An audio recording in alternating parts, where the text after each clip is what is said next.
Salut les amis, bienvenue à tous, c'est Price, j'espère que vous allez bien. On se retrouve aujourd'hui pour l'épisode 12 de la saison 3 du podcast Price Pokémon. Installez-vous bien, mettez-vous à l'aise. Comme je vous l'ai dit la semaine dernière avec un podcast plutôt court, chose promise, chose due, je vous attends dans cet épisode avec une très belle surprise. Vous allez le voir, hein, l'épisode dure très longtemps. Pourquoi? Parce que en guise de partie 1 et 2 sur l'actualité Pokémon, je me permets de vous proposer une interview exclusive. Ça fait très journaliste d'investigation, tu sais, ça fait en mode interview exclusive du président de la République. Non, interview exclusive de PCA, l'ami Fatchou. Donc un très très très beau reportage, en tout cas un très très beau podcast. Pour le coup, je suis très heureux d'avoir eu la chance d'interviewer un gradeur de PCA qui s'appelle Romain, avec tout ce que ça implique, c'est-à-dire que c'est la première fois et c'est sur la chaîne Price Pokémon que vous pourrez entendre tout simplement une très très très très très très très très belle euh, euh, émission sur du coup les gradeurs, la gradation, la politique de PCA, les humains finalement qui sont derrière l'entreprise. Et ça peut permettre à beaucoup de personnes de remettre plein d'informations dans leur contexte et tout simplement à comprendre que, eh bien, comme toute entreprise, derrière des choix, derrière des notes, il y a des vraies personnes. Et parfois, eh bien, on ne peut pas aujourd'hui imputer la responsabilité de la veille aux gens qui travaillent chez PCA aujourd'hui. J'ai trouvé la démarche incroyable, donc je remercie vraiment fortement Romain et Kim de PCA pour l'opportunité de proposer ce contenu à la communauté. J'espère que ce contenu sera vraiment vraiment bien valorisé, que vous avez conscience de l'exercice qui a été réalisé par PCA. C'est un exercice très risqué de par plein de facteurs qui font que dans la communauté depuis très longtemps, eh bien, les entreprises de gradation, c'est tabou. Aujourd'hui, je pense qu'on est sur un renouvellement, on est sur euh, une, un nouveau cycle dans lequel les entreprises de gradation essaient de proposer un contenu un petit peu différent. Et dans ce cadre-là, ben, PCA veut mettre un coup dans la fourmilière de la communication des entreprises de gradation. Et ça, je trouve ça génial. Donc, interview unique qui n'a jamais été réalisée. C'est vraiment la première fois qu'un gradeur prend la parole pour expliquer son métier, pour expliquer comment il voit les choses. Et je trouvais ça vraiment incroyable. J'ai passé un super moment avec Romain. J'espère que vous passerez également un super moment. Donc je vais vous laisser tout simplement avec cette petite émission spéciale gradation, spéciale PCA. Et puis pour la suite de l'émission, on se retrouve juste après où je vais répondre du coup à vos commentaires dans la partie 4 et dans la partie 3, la petite information que vous souhaitez que j'analyse cette semaine, ce sera la protection de la collection. Comment faire pour protéger sa collection? Quelles sont les meilleures options? Est-ce que là, un coffre à la banque, à la maison ou plein d'autres solutions, quelle est la meilleure, entre guillemets, en tout cas, dans chacune des différentes situations? Donc, on va parler de ça. Et en partie numéro 4, je vous donnerai le nouveau devoir de la semaine. Je lirai aussi vos commentaires. Et puis, on se dira tout simplement à la semaine prochaine. Voilà le programme de ce podcast de la semaine du 22 janvier 2024. J'espère que ça va vous plaire. En tout cas, moi, je suis vraiment très heureux de pouvoir vous proposer ce contenu. Je vous avais dit, c'était quelque chose qui était en cours depuis longtemps. C'est une interview, une émission, entre guillemets, une session questions-réponses qu'on propose, qu'on a essayé de proposer depuis longtemps. On a enfin réussi à la réaliser. Je suis très fier de pouvoir, pour la première fois en France, du coup, vous proposer quelque chose d'aussi insider sur PCA en général. Et je pense que ça va grandement aider toute la communauté, toute la Mifachu et plein d'autres personnes en dehors à comprendre ce que c'est que la gradation et essayer de relativiser plein de choses comme les théories du complot, les mauvaises rumeurs, les réputations d'il y a quelques années qui collent encore un peu. Le but étant aujourd'hui de mettre en avant surtout un gradeur, un travail qui est fait depuis maintenant 2 ans de la part de Romain chez PCA, que je trouve très bien. On n'est pas là pour mettre en avant une société de gradation plus qu'une autre. Cela dit, c'est PCA qui m'a proposé de faire ce contenu pour la première fois et je l'ai proposé aussi à d'autres sociétés.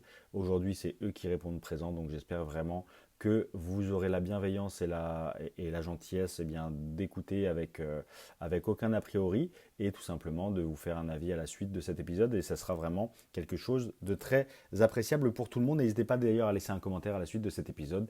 Voilà, je vous laisse tout de suite avec cette émission spéciale gradation. Voilà, à tout à l'heure les amis.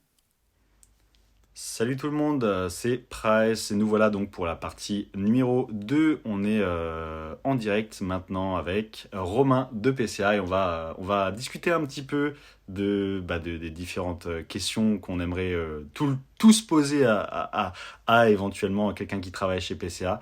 Donc j'ai le privilège de pouvoir le faire. Je te remercie Romain d'avoir accepté ce podcast et je te laisse te présenter. Ouais. Voilà, si tu veux dire des choses sur toi, aux auditeurs, et puis après je commencerai à te poser des questions sur le métier de gradeur, sur ce que vous faites chez PCA. Voilà. Ok, merci. Merci à toi Pierre-Louis d'être venu jusque chez PCA pour ce podcast. Moi c'est Romain, ça va faire 2 ans que je suis chez PCA. Pour faire rapidement un historique, je suis pas arrivé en tant que noteur, donc je suis arrivé en tant que certificateur, j'ai fait du contrôle quali, j'ai vu un peu différents postes, etc. Et je trouve que c'est pas mal aujourd'hui pour avoir une idée globale de comment est la société. Et après, je suis amené à évoluer. J'ai été amené à évoluer, en tant que noteur. Donc, ça fait environ 1 an que je suis noteur chez PCA. Et voilà, que je peux dire, je suis collectionneur quand même. À côté, je fais pas que du Pokémon, je fais un peu plusieurs TCG, mais voilà, je reste collectionneur de cartes à jouer de manière globale depuis un petit moment, sans être non plus hardcore gamer, game sur le sujet, mais voilà, ce que je pourrais dire à peu près sur moi. Ouais, merci encore. Franchement, c'est une belle opportunité. Je pense que ça va ravir bon nombre d'auditeurs d'en savoir plus. Et c'est vraiment un podcast qui va s'adresser à tout type de personnes pointues dans la collection, comme des personnes qui ont envie d'en apprendre plus, qui sont novices dans la gradation en général, qui collectionnent, mais qui sont novices dans la gradation en général. On va essayer d'être le plus informatif possible. Ouais, bien sûr. On va essayer de donner le plus d'infos. Et le but, c'est que tout le monde en apprenne plus sur ce métier.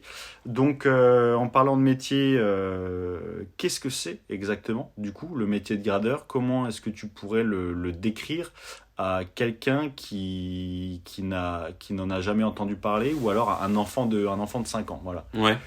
Gradeur, comment je pourrais le décrire ça ? On va dire, si je devrais comparer ça, après c'est encore un peu différent, c'est un peu, tu vas avoir dans tout ce qui est œuvre d'art, etc., tu vas avoir des experts d'art, donc qui vont authentifier, vérifier la provenance d'un tableau, etc. Nous, ça va être un peu la même chose, mais quand même légèrement différent sur nous, du coup, notre secteur, ça va être les cartes à jouer. Tu peux avoir la même chose sur les jeux vidéo, les comics, etc., que ça existe depuis déjà de nombreuses années. À savoir que en tant que gradeur, les tâches principales, comme je disais, ça va être vérifier l'authenticité d'une carte, sa distribution, sa provenance, parce que notamment sur les cartes japonaises, tu as énormément de cartes promo qui viennent de distributions bien spécifiques. Et ensuite, évaluer l'état d'une carte avec le matériel qu'on a. Donc, vérifier quelle note et surtout quel état on va lui donner. Voilà, je sais pas ce que je peux dire d'autre. Très, très bien, c'est clair, effectivement, c'est globalement ça. Hein. Je suis pas gradeur, mais je suis d'accord avec la définition. Donc tu nous as dit que tu le faisais depuis 1 an, c'est ça ? Exactement. 1 an, 2 ans que je suis chez PCA et 1 an que je suis noteur chez PCA. Donc super intéressant. Tu es passé du côté de la certification. Donc la certification, c'est le moment où la carte encapsule les cartes. Ouais, exactement. Voilà.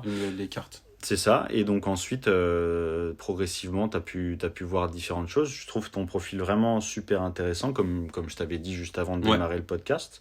Et la gradation chez PCA, si je dis pas de bêtises, ça se fait avec une équipe. Donc vous êtes combien exactement aujourd'hui et comment est-ce que vous travaillez tous ensemble?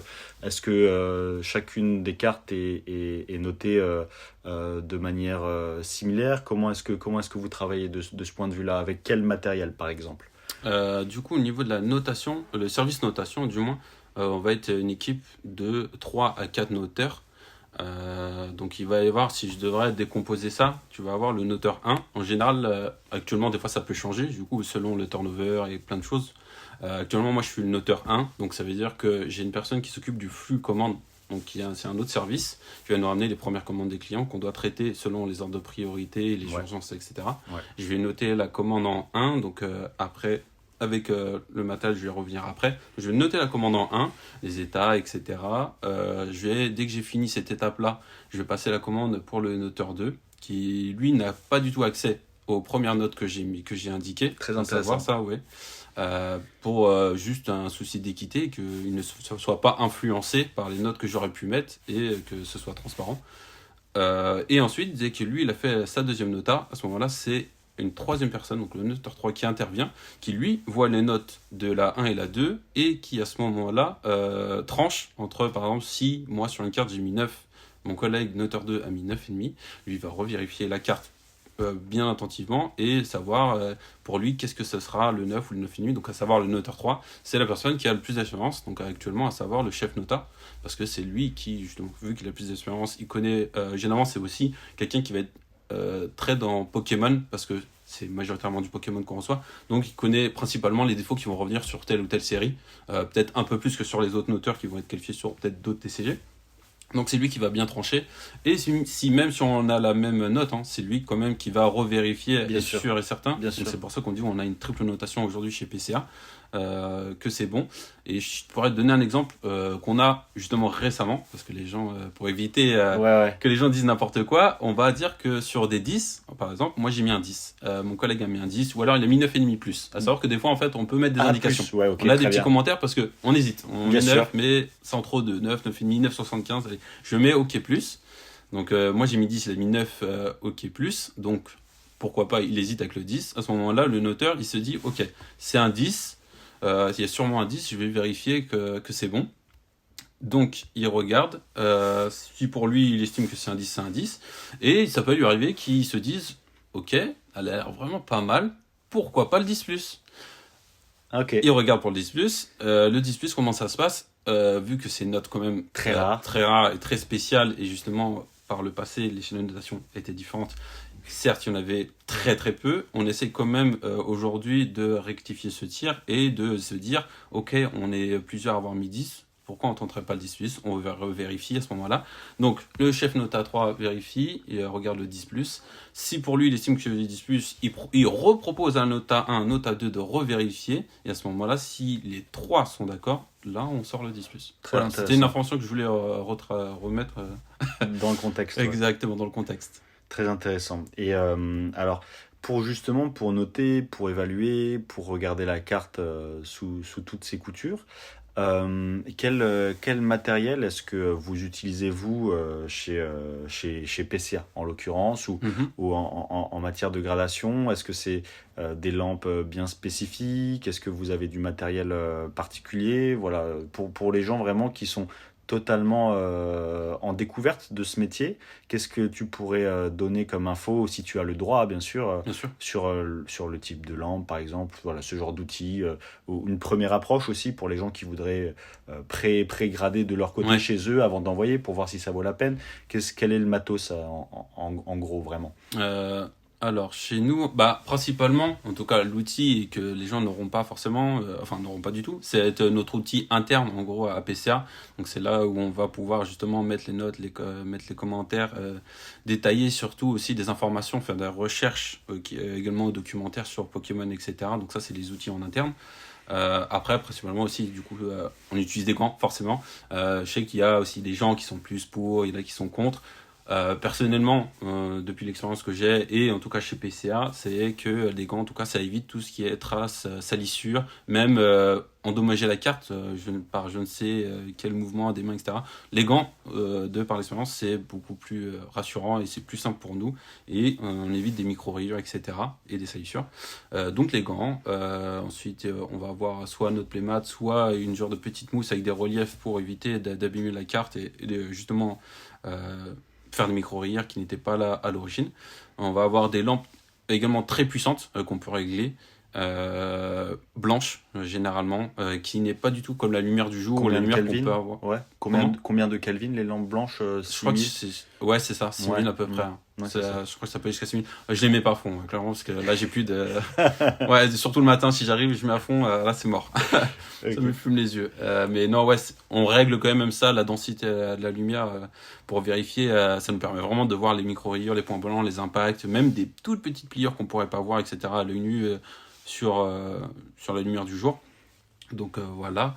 Et ensuite, ça va être aussi des outils de centering pour vérifier justement quand on doit par exemple trancher entre un 10, un 10 plus ou même un 9,5, 10. On va avoir des outils de centering physique et en interne, en logiciel interne pour vérifier ces choses-là. Et tout ce qui va être après des petites. Des appareils de mesure pour le poids et la densité de la carte. Notamment, c'est souvent utilisé pour Magic, là où justement on intègre le poids de la carte, etc. Parce que les faussaires sont bien plus Avancé. habitués et avancés sur ce type de carte-là. Ok, très bien. Et petite question aussi subsidiaire. Est-ce que vous avez besoin parfois, ou est-ce que vous utilisez parfois des loupes de bijoutiers, des microscopes, ce genre de choses pour vraiment pour analyser en profondeur un détail ou un défaut en particulier? Est-ce que vous avez aussi ce Ouais, genre de choses, ou vous utilisez rarement? tu fais bien. J'y avais pas pensé, c'est vrai, parce que Bien sûr. on a l'habitude d'utiliser plus d'outils que d'autres. Et du coup, en fait, on a une lampe aussi UV spéciale. Ça, Bien c'est sûr. surtout pour l'ancrage. Ancrage. Exactement, quand on a un doute. Normalement, on le voit, nous, directement. Mais ça peut arriver que, par exemple, justement, le noteur 1 ne l'ait pas vu. Du coup, le noteur 2 est là pour corriger le tir, ou le noteur 3. Et à ce moment-là, on a tous des lampes UV pour vérifier la véracité de l'ancrage. Et oui, on a tous des petites lampiotes, pour vérifier avec un zoom, etc.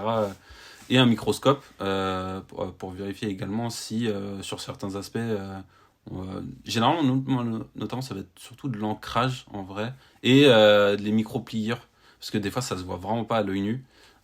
Et à ce moment-là, on peut justement savoir avec ces types d'outils s'il y a eu un défaut ou pas. Très bien. Ok.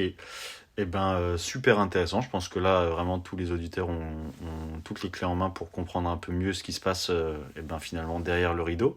On va continuer sur la formation d'un gradeur. C'est vrai que c'est une question aussi qui revient souvent. Alors, cette fois-ci, plus dans la sphère des collectionneurs et des habitués. Comment se fait l'apprentissage? Parce que ton profil en plus est super intéressant. Donc tu as appris le métier à la suite de ton premier travail chez PCA en encapsulation. Comment est-ce que ça s'est passé? Est-ce qu'il y a, encore une fois, comme tu dis, des outils en interne? Est-ce qu'il y a un manuel de formation? Ou alors est-ce que c'est vraiment une approche plutôt pédagogique, plutôt empirique, par l'accumulation d'expériences, en suivant un auteur, en regardant et en apprenant au fur et à mesure avec des tests, etc., comme on pourrait l'imaginer aussi? Est-ce que c'est plutôt théorique? Est-ce que c'est plutôt empirique? Comment est-ce que tu as appris le métier, de ton côté en tout cas, et comment ça se passe en général? Ouais. Moi, pour parler de moi directement, et après je vais parler d'ordre plus global, général. Moi, c'est vrai que du coup, je suis arrivé dans la certification. Donc, on est toujours en lien, même si c'est comment dire, Des entités différentes, ouais, c'est ça, des séparées, ouais. services Des bien services différents. On est toujours en lien, là, que ce soit la certification. En fait, il y a 3 pôles: certification, contrôle qualité et du coup notation.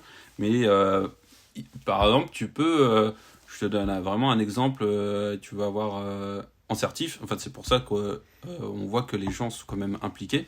Ouais. Tu vas en certif, tu vas avoir quelqu'un qui fait la certification et qui voit qu'à un moment, il y a un impact ou quoi que ce soit, et la note semble pas cohérente. Il n'hésite pas à venir dans la notation et nous dire: oui, j'ai vu ça, est-ce que c'est bon, est-ce que vous l'avez bien vu, etc. C'est juste pour mettre en avant que c'est pas que la notation qui regarde les cartes, c'est absolument tout le monde.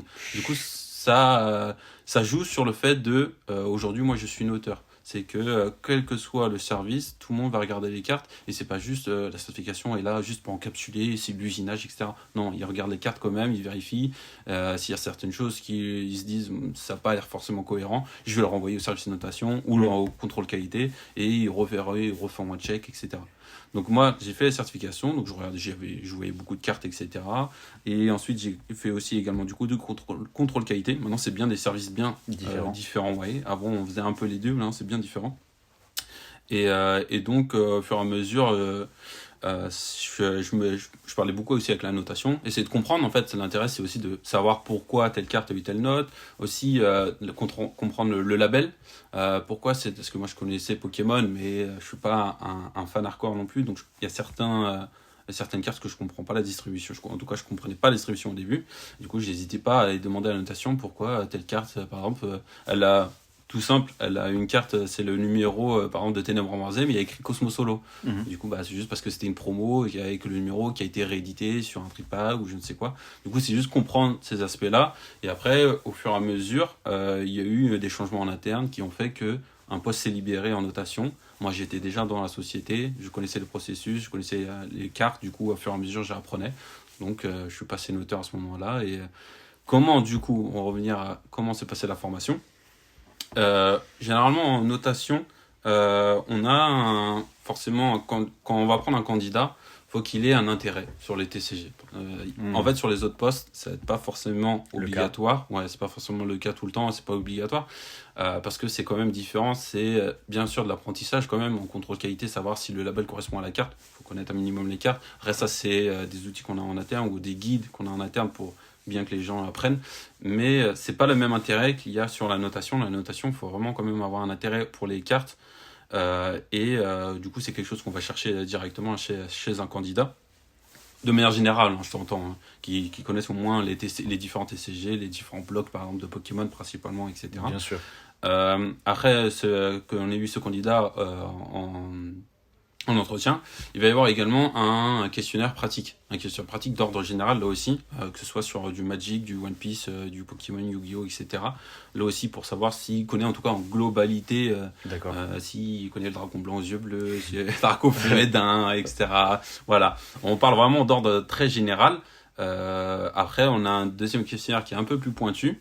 Donc après, on essaye de voir un peu les deux. On refait un entretien pour connaître ses réponses, voir comment ça s'est passé, comment il s'est senti et tout. On lui fait un cas pratique, on lui donne une carte ancrée, on lui donne une carte qui a une pliure, une carte normale, etc. On lui demande d'estimer la note, enfin d'estimer l'état, une note qu'il pourrait donner, etc. Donc à la suite de ça, on voit si tout se passe bien. Du coup, il passe noteur chez nous. Bien sûr, il y a une période d'essai. À ce moment-là, c'est en fait tout ça. C'est pour voir vraiment si ça lui correspondrait, si ça nous correspondrait, mais c'est pas le plus gros du travail. Je dirais le plus gros du travail, comme tu l'as dit, ça va être sur l'apprentissage. C'est vraiment l'apprentissage qui va nous permettre de savoir si il est fait ou pas pour un noteur, parce que c'est pas forcément anodin. Surtout s'il connaît un peu les cartes, tu peux avoir une certaine pression, parce que vu qu'on est chez PC, on peut avoir je sais pas, un Excelsior ou une Flaspus qui arrive d'un coup, tu as, je sais pas, 10 cartes, et que tu connais la valeur, 10 cartes qui arrivent, où elles valent entre 1000 et 2000 euros chacune. Enfin, des fois, je sais qu'il y a des noteurs qui sont passés chez nous, ils avaient certaines pressions-là, et ils n'arrivaient pas à tenir... alors, ça peut paraître peut-être un peu surjoué, mais voilà, sachant que tu as un quota quand même. Psychologique, oui, et tu as un quota de cartes à faire, parce qu'il y a beaucoup de cartes qui passent chez nous entre nos mains. Bien sûr. Et voilà, des fois, tu as des urgences à faire, il faut les traiter rapidement, etc. Et donc, le mieux, c'est l'apprentissage. Donc, comment ça se passe ? Il y a la personne, le candidat, qui va passer plusieurs semaines avec le noteur 1, voir comment on note. Des fois, on va lui demander son avis. Des fois, il va faire une commande entière. Ensuite, c'est le noteur qui va passer sur la commande, voir ce qu'il a vu, ce qu'il n'a pas vu. Pourquoi là, il aurait mis plus Gem Mint, là, il aurait plus mis Near Mint, etc. Ensuite, il va faire la même chose avec le noteur 2 et le noteur 3, parce que le noteur 3, c'est lui qui étiquette les étiquettes, etc. C'est juste des manipulations un peu en plus, etc. Et c'est surtout lui qui tranche entre les deux notes, etc. Pardon. Et donc, voilà, et à la suite de ça, ça fait déjà plusieurs étapes. Voilà, plusieurs étapes. Et ça, généralement, on arrive à peu près à 2 mois. donc à peu près la période d'essai. Bien sûr. Et à ce moment-là, on lui demande si ça va, si ça convient, on regarde du coup ce qu'il a fait, s'il est proche des notes que nous, on a en interne, etc., ou s'il est trop loin, trop éloigné, voilà. Et après, à ce moment-là, on sait s'il continue avec nous ou pas. Très bien, super intéressant en tout cas. Et tu parlais du coup de cette expérience à acquérir, de l'œil à avoir sur tel défaut, sur les différentes cartes, en passant du plus large en entonnoir, du plus large Ouais. au plus précis, avec le questionnaire vraiment général jusqu'au cas pratique. Est-ce que en interne, vous tenez un fichier justement sur les grandes séries, leurs défauts? Et est-ce que c'est effectivement quelque chose que vous prenez en compte lors de la notation? Et si ce fichier existe avec les différentes séries, qui l'alimente? Le noteur 3 peut-être, qui a la main sur ce genre de choses, qui a un peu un guide supplémentaire de son côté. Est-ce que déjà ça existe, ce genre de choses, avec un manuel, avec les différentes séries, etc. chez PCA? Est-ce que c'est quelque chose Ouais. que vous avez? Je te dirais que oui. En fait, c'est oui et non. Enfin, oui, non. Oui, c'est juste que en fait, il est continuellement alimenté en gros. D'accord. Par exemple, en fait, t'es obligé parce que le print est tout le temps différent. Même encore aujourd'hui sur le récent, tu dois le savoir. Tu vas prendre du File Paradox qui est super bien imprimé, et tu vas prendre l'Obsidian Flamme qui est vraiment détruit.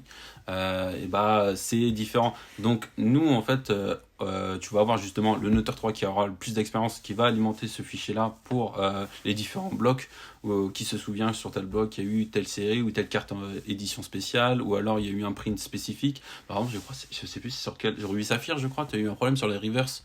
Pokéball, si je dis pas de bêtises, il y en a qui étaient imprimés, il y en a qui n'étaient pas imprimés. Donc, faut bien comprendre que celle-ci est quand même reverse, c'est juste une reverse spécifique et tout. Tu as plein de choses comme ça, et en fait, c'est continuellement alimenté. Donc, après, c'est Noteur 1, 2, 3 qui alimente ce guide-là. Du coup, après, ça va être selon son affinité. Moi, c'est par exemple plus One Piece et Lorcana. Donc, je vais plus alimenter tout ce qui est guide sur One Piece et Lorcana si il y a des spécificités. Et un autre noteur qui est plus sur Magic, etc. etc. Donc ouais, non, celui-là, c'est important pour nous, et même justement pour les nouveaux noteurs qui arrivent par la suite, qu'ils aient des informations, parce que on peut transmettre des informations de manière orale, mais il y a forcément énormément de choses, que Pokémon ça existe depuis très longtemps, donc il y a des choses qu'on va oublier, donc on lui fournit ce fichier-là, et après c'est lui qui regarde tout ça, et qui apprend justement, parce que c'est quand même un travail d'apprentissage également. Exactement. Et d'envie. Bien sûr, avoir envie, ça marche de pair. C'est pour ça que tu disais tout à l'heure qu'il fallait quand même tester l'intérêt, voilà, des gens. Ouais. Sans intérêt, surtout pour l'entreprise, il y a turnover, et turnover, ça ne permet pas une stabilité, et c'est pas effectivement quelque chose qui est intéressant. Alors, pour revenir sur ce fichier, une question me vient supplémentaire. Alors, ça ne regarde pas les auditeurs, mais j'ai connu beaucoup de noteurs chez PCA, à travers les âges et à travers les époques, je commence à me faire vieux.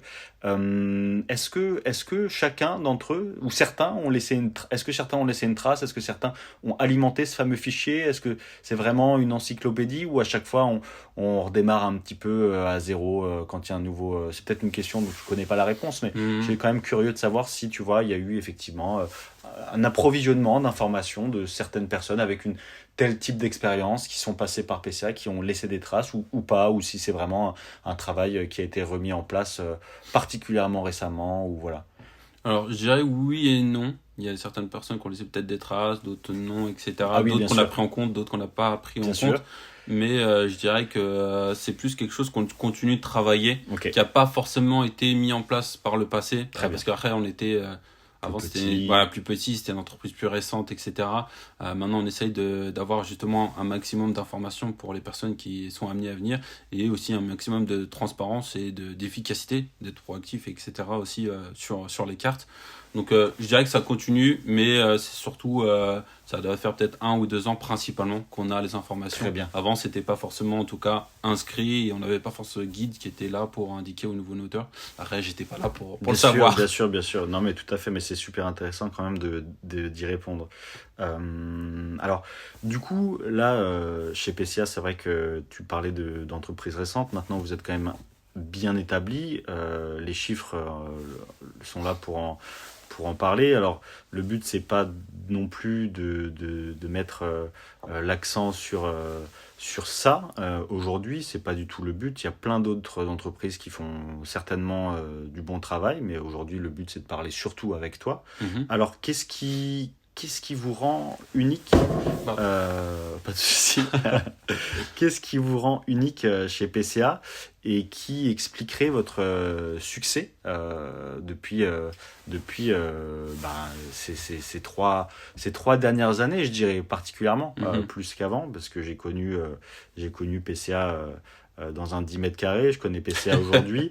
Comment est-ce que toi, avec le recul, tu expliquerais ce succès aujourd'hui et quel avantage concurrentiel vous avez, que vous cultivez aujourd'hui pour rester à la pointe? Ok. T'es technique comme réponse. Technique quand même, ouais, mais voilà, comme tu le vois, le but c'est de voir vraiment, selon toi, qu'est-ce qui vous différencie particulièrement en fait. Voilà.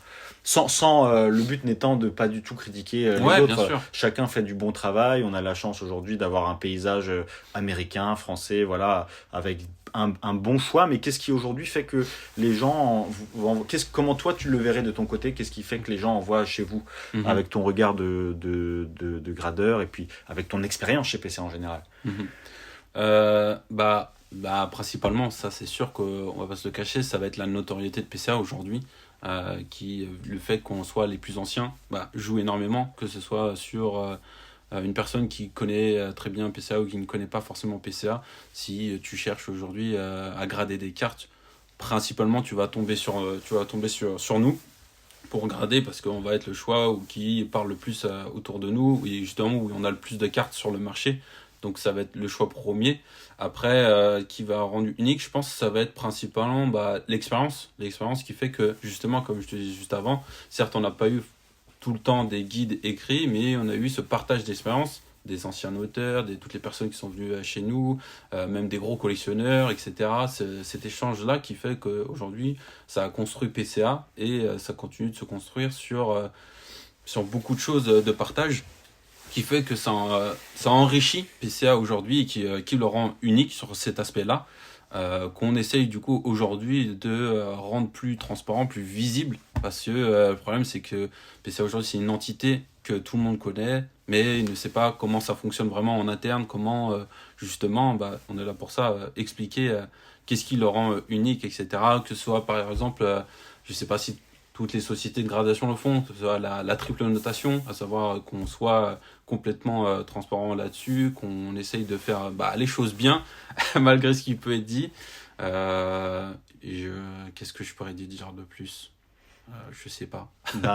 C'est déjà pas mal. Moi, c'est vrai que j'imaginais pas cette réponse. C'est vrai que je pensais notamment aussi à l'esthétique, je pensais notamment aussi à l'esprit, l'esprit d'équipe aussi. Après, en tout cas, au niveau d'esthétique ou l'étiquette et de manière générale, etc. En fait, je l'ai pas forcément pris en compte aujourd'hui parce que c'est subjectif. C'est subjectif et aujourd'hui, tu as énormément de choix, tu vois. Donc chacun fait son choix. Si tu veux des étiquettes personnalisées, tu vas chez telle société. Si tu veux un boîtier plus fin, tu vas chez telle société. Bien sûr. Si tu veux une société où il y a plus de communication, je sais pas, sur celle-là, etc. En fait, le choix est très large. Aujourd'hui, dire que, par exemple, le boîtier PCA, c'est le mieux, dire le boîtier PCA, l'étiquette, c'est la mieux. Ce serait faux, tu vois. C'est très subjectif, c'est selon le choix de chacun, etc. Certes, aujourd'hui, moi, j'aime beaucoup avoir un boîtier PCA entre les mains. J'ai eu d'autres boîtiers, justement, pour faire la différence, etc. Mais en vrai, jamais je pourrais dire j'aime plus celui-ci qu'un autre. Parce qu'il y a avoir des avantages, des inconvénients à avoir tel ou tel boîtier. Peut-être quelque chose que je pourrais dire, on fait l'effort de retravailler certaines choses. Par exemple, sur le boîtier, je sais pas si tu avais vu la différence, on avait fait un aspect granuleux, surtout le contour du boîtier qu'il n'y avait pas avant, pour justement moins voir la soudure à ultrasons, etc. En fait, on essaie d'améliorer là ces processus et justement le podcast est là aussi pour ça, c'est de faire voir des retours de clients, etc. Prendre en compte les retours des clients. Donc on essaie d'améliorer tout ça, mais en soi sur le boîtier, sur tout ce qui va être packaging, etc. Certes, c'est important. Ça, c'est des choses qu'on va travailler. Mais quand tu me poses la question aujourd'hui pourquoi on est unique, la seule chose qui me vient à l'esprit en tout cas, c'est l'expérience, l'enrichissement qu'on a depuis des années et qui fait qu'on essaie de mettre tout ça en avant et de montrer justement qu'on n'est pas, on ne vient pas juste de là. J'étais pas hier, je sais pas, un métier. J'arrive, je suis une auteur et hop, je mets Gemini, c'est Gemini. Non, c'est tout un processus. Tout ce qu'on a suivi qui fait qu'aujourd'hui on a ça. Ok, très intéressant. C'est bien de ne pas être tombé dans cet écueil des critères un petit peu plus subjectifs. Et c'est vrai que plutôt remettre un petit peu les forces de PCA que vous connaissez aujourd'hui en avant, c'est une bonne chose plus que effectivement des critères plus subjectifs. Donc très bonne réponse, je trouve en tout cas. Dernière chose, je voulais Ouais, ajouter, je voulais également, parce qu'avec toute transparence, bien sûr, après, s'il y a des gens, on le sait très bien, nous, en tant que notaire chez PCA, et même en tant que collectionneur, que les personnes, ce qui fait qu'on est unique, vu que c'est la notoriété, il y a beaucoup de gens qui envoient chez nous. Bien sûr, c'est pour avoir une plus-value sur leur carte, et que ce soit plus facilement revendable. Bien sûr qu'aujourd'hui, c'est plus simple, que bien ce sûr. soit chez nous ou un grand concurrent américain, d'envoyer chez nous que chez d'autres plus petites sociétés d'avoir une plus-value sur ces cartes. Donc ça, on le tient en compte et c'est quelque chose en tout cas qui nous importe. Parce que en fait, d'une certaine manière, ça veut dire qu'on fait bien notre travail. Ça veut Bien dire qu'on sûr. est récompensé du travail qui est accompli et que derrière, les gens reconnaissent notre valeur par rapport à la valeur qu'ils vont apporter sur leur carte. Bien sûr, très, très intéressant. Bah, on aura l'occasion d'y revenir Revenir. Ok. un petit peu plus tard sur tout ça. Effectivement, c'est très intéressant. Alors, pour surfer quand même sur l'actualité de PCA aussi, vous venez d'annoncer les subgrades.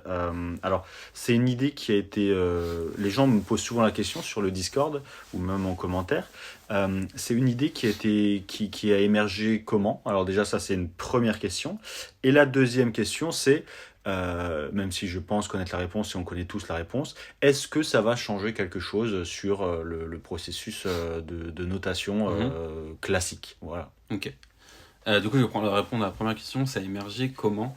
Alors, juste, je voulais rappeler aux gens, parce que qui n'ont pas forcément, qui ne sont pas forcément au courant ou qui n'ont pas forcément compris, à savoir qu'au final, le subgrade, ça existe depuis le début, mais sur Magic. Sur Magic, pourquoi ça existe sur Magic et pas sur Pokémon, et pourquoi ça n'a jamais existé sur Pokémon auparavant, en tout cas, et pourquoi ça existait déjà sur Magic. À savoir que sur Magic, je dis pas de bêtises, CGC le proposait, PSA l'a jamais proposé, mais en fait, des retours que j'ai eu et du coup, d'une auteur qu'on a, ça fait déjà plusieurs mois qu'il est chez nous, et qui est depuis très longtemps sur la communauté Magic. En fait, il y a toujours eu des subgrades sur Magic parce que c'était la règle, c'était comme ça, il fallait apporter des informations supplémentaires. C'était des cartes de très haute valeur, etc. Très C'était ancienne. très ancienne, ouais, c'est bien plus ancien que Pokémon. Et du coup, ça a toujours été comme ça d'apporter ces informations supplémentaires. D'ailleurs, tu peux retrouver sur les cartes Magic qui sont toutes en subgrade.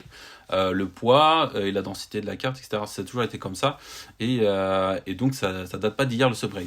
Moi à cette époque-là, j'étais pas encore dans l'équipe, mais des retours ou des informations que j'ai eues, du coup, ça restait après pour les autres TCG. En tout cas, il y avait que Pokémon avant, c'était pas de subgrade, donc c'était comme ça. L'idée de subgrade là récemment, ça fait du tout bien, ça date pas d'hier. C'est bien sûr que c'est travaillé en interne il y a un petit moment déjà. On en parle, savoir comment ça va être comment ça va être mis sur l'étiquette, comment ça va se passer justement au niveau des procédures pour nous, les services notation. Là, on le propose, c'est émergé parce que en fait, on aurait pu faire comme PSA, rester sur une notation simple, pas de subgrade, etc. Sauf que pour un souci de transparence et le fait que ce soit proposé sur le sol français aujourd'hui par d'autres sociétés, on voit pas pourquoi on le proposerait pas, en tout cas. Là, c'est purement mon avis. Hein. S'il Bien y aurait sûr. d'autres avis, peut-être ce serait divergent avec d'autres membres du De staff, l'équipe. etc. Ouais, de l'équipe. Personnellement, pour moi, c'est...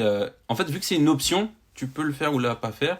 Mais aujourd'hui, on a toujours eu, en tout cas, moi, j'ai vu des retours. Les gens, ils ne comprennent pas forcément la notation.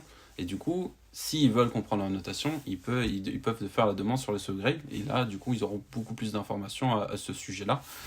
Euh, donc c'est pour ça qu'on l'a mis en place et que c'était proposé par d'autres sociétés. Et nous, on veut continuer, du coup, comme je t'ai dit, de faire grandir PCA et ne plus juste être cantonné à on est numéro 1 et ça s'arrête là, etc. Non, c'est pas parce que aujourd'hui on reçoit énormément de cartes qu'on doit s'arrêter à ça. Non, c'est une entreprise doit toujours continuellement évoluer et prendre les retours. Et pour nous, aujourd'hui, c'était une évolution nécessaire pour la société et de proposer ça, c'était dans la logique. Donc voilà d'où est venue Bien sûr. l'émergence de Subgrade. Et donc la deuxième question, c'était est-ce que effectivement ça va changer quelque chose sur la manière dont PCA continue de noter les cartes en général? Je suppose la réponse je la connais, mais voilà quand même, je te laisse y répondre. Tu te doutes bien que non, ça ne change Voilà. absolument pas. En fait, la seule chose qui change, faut bien le prendre en compte, c'est que ça prend quand même beaucoup plus de temps. D'accord. Aujourd'hui, nous, quand on va noter une carte, en fait, on va la noter de manière globale, ça veut dire qu'on va tout faire d'un coup. Moi, je vais prendre une carte, je vais regarder donc les informations qui correspondent bien à l'étiquette, parce qu'il peut y avoir, tu sais, des problèmes en base de données, ça ne Bien correspond sûr. pas, ou alors le client, parce que tout à l'heure, je l'ai pas spécifié, mais on a aussi un service réception maintenant qui est bien dispatché. Le service réception est là pour faire la distinction entre est-ce que telle carte, le client a bien mis aide 1, il l'a pas mis, il a mis reverse, il l'a pas mis, mais c'est des choses plus globales que un peu tout le monde peut connaître. Et moi, en tout cas, en tant que noteur 1, je suis là pour vérifier si le client a bien choisi la carte. Ça peut être un truc con, mais par exemple en réception, ils le savent pas forcément, mais tu vas avoir le client qui a choisi le Pikachu Anniversary, alors que c'était Pikachu Anniversary Célébration. Voilà. C'est des choses, des fois c'est des toutes petites choses comme ça, mais c'est à nous du coup de faire la correction. Des fois ça peut être des choses beaucoup plus spécifiques. Donc on fait ce travail-là de vérification, les numéros, etc. Ensuite, je vais vérifier la carte et du coup de manière globale, quand je note une carte, je vais regarder tout en détail, mais tout directement. Ça veut dire que je vais regarder en premier lieu déjà l'état global, ça va être les rayures, micro-rayures, s'il y a des plis, des impacts, les points blancs.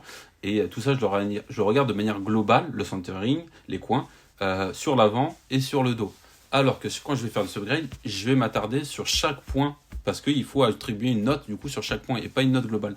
En fait, ça, c'est avec l'expérience. Avec l'expérience, tu sais que tu vas regarder une note, tu sais très rapidement en fait quelle note elle va avoir finalement, parce que nous on fait combien, enfin je te donne des chiffres d'ordre de moyenne, parce que je peux pas te donner des chiffres précisément, mais on fait des milliers et des milliers de cartes par mois. C'est vraiment à force, du coup on sait exactement quel type de défaut, quelle carte, quel bloc, etc., quelle série. Donc ça va assez rapidement pour noter une carte. Et les subgrades, on doit vraiment s'attarder sur centering, du coup quel état, quelle note que je mettrais, les coins, du coup les corners, les edges, etc. Du coup ça prend vraiment beaucoup plus de temps. Et néanmoins, même si ça prend beaucoup plus de temps, la note finale sera là exactement la même qu'une note qui serait sans subgrade. Donc non, ça ne change pas à ce niveau-là. Et encore une fois, c'est la même chose. Tu vas avoir noteur 1, 2, 3 qui vont vérifier ça. Bien sûr. Donc la seule chose qui change globalement, c'est plutôt en termes de temps accordé. Ouais, c'est ça. Voilà. C'est vraiment en termes de temps, c'est beaucoup plus long. Alors aujourd'hui, pour toi, qu'est-ce que maintenant que ça fait longtemps que tu es chez PCA, effectivement, tu as eu l'occasion de voir plein de cartes comme tu le dis. Pour toi, qu'est-ce qu'une carte neuve et Gem Mint en l'occurrence, neuve simple et neuve sup chez PCA. Ouais. Et pourquoi tu expliquerais qu'aujourd'hui, en France en général, c'est pas uniquement c'est pas uniquement chez PCA qu'on l'observe. On observe beaucoup moins, statistiquement, beaucoup moins de 10. J'occulte le 10+, on en a parlé tout à l'heure, je l'occulte pour le moment. Comment est-ce que tu expliques le fait qu'en France, il y ait beaucoup moins de 10 que aux États-Unis, statistiquement, par exemple? Avec tout ce qu'on a déjà dit, le fait que les processus de notation sont là, le fait que le manuel avec les défauts est présent, le fait que voilà, vous avez tout d'une grande entreprise rouge et blanche aussi, comme aux États-Unis, et pourtant, il y a beaucoup moins de 10 en moyenne. Donc pour toi, qu'est-ce qu'une carte neuve, qu'est-ce qu'une carte neuve sup, et comment est-ce que tu expliquerais aujourd'hui le fait qu'il y ait moins de 10 qu'aux États-Unis? Ok. À savoir que beaucoup de gens vont, même que ce soit sur les sites de revente, etc., dire une carte est sortie de booster, donc elle va être neuve. Alors certes, elle est neuve, parce qu'elle sort de booster. Cependant, comme je le précisais, tu vas avoir des défauts d'origine sur certains prints qui font que malheureusement, même si elle est sortie de booster, nous, on va noter une carte, même si on va prendre en considération les défauts d'origine de certains prints, parce qu'en fait, on est obligé. On ne peut pas dire que telle carte, si on reste hyper objectif et on n'a pas un peu de subjectif pour connaître selon les critères, on mettrait jamais 10, ça c'est sûr, par exemple, sur du set de base, parce que tu sors une carte de booster, il y a forcément des points blancs, c'est comme ça. Le print de l'époque est fait que, ou même du flamme obsidienne, il y a tout le temps des points blancs. Donc, on est obligé de prendre en considération quand même l'état de la carte, mais on prend en considération le fait que le print ne soit pas bon sur ça. Après, pour ce qui est des disques, qui est beaucoup aux États-Unis et beaucoup moins chez nous, je pense que du coup, ça joue en compte. Il y a également le fait que nous, on prend en tout cas le centering quand même pas mal en compte, même si c'est le dernier des critères au final qui fait un 10. Je dirais qu'aujourd'hui, quand je te dis aujourd'hui, c'est récemment en tout cas chez PCA, l'échelle déjà de notation a déjà changé depuis. Moi, ça va faire du coup 2 ans que je suis là, donc elle a déjà changé depuis 2 ans. Elle a encore changé, je dirais, à peu près depuis 1 an. Et aujourd'hui, on est vraiment dans une optique où on sait qu'on était trop sévère, en tout cas au début. Moi, j'étais pas encore dans l'équipe, mais on sait qu'on était trop sévère. On se rapprochait d'une échelle de notation qui était pas bonne, en tout cas personnellement pour moi. Et aujourd'hui, mettre un 10, en fait, ça va être, certes, elle n'a pas de micro-rayures, elle n'a pas de point blanc, le centering est bien pas parfait, pourquoi pas mettre un 10? Avant, c'était 9,5 fatalement. Il n'y a, y a pas de point blanc, il n'y a pas de micro-rayures, mais le centering n'est pas bon, c'est 9,5. C'est pour ça que tu as dû voir il y a énormément de commandes avec des 9,5, etc. Mais aujourd'hui, on essaye de prendre en compte et de bien rentrer dans nos reach, en fait, sur notre échelle au niveau du centering. C'est 55-45, c'est 10, tu vois. En dessous, non. 42-58, c'est 10 également. Dès qu'on arrive, du coup, sur du 59... 41, voilà, 60-40. Ouais. 60-40, ouais. Du coup, c'est en dessous.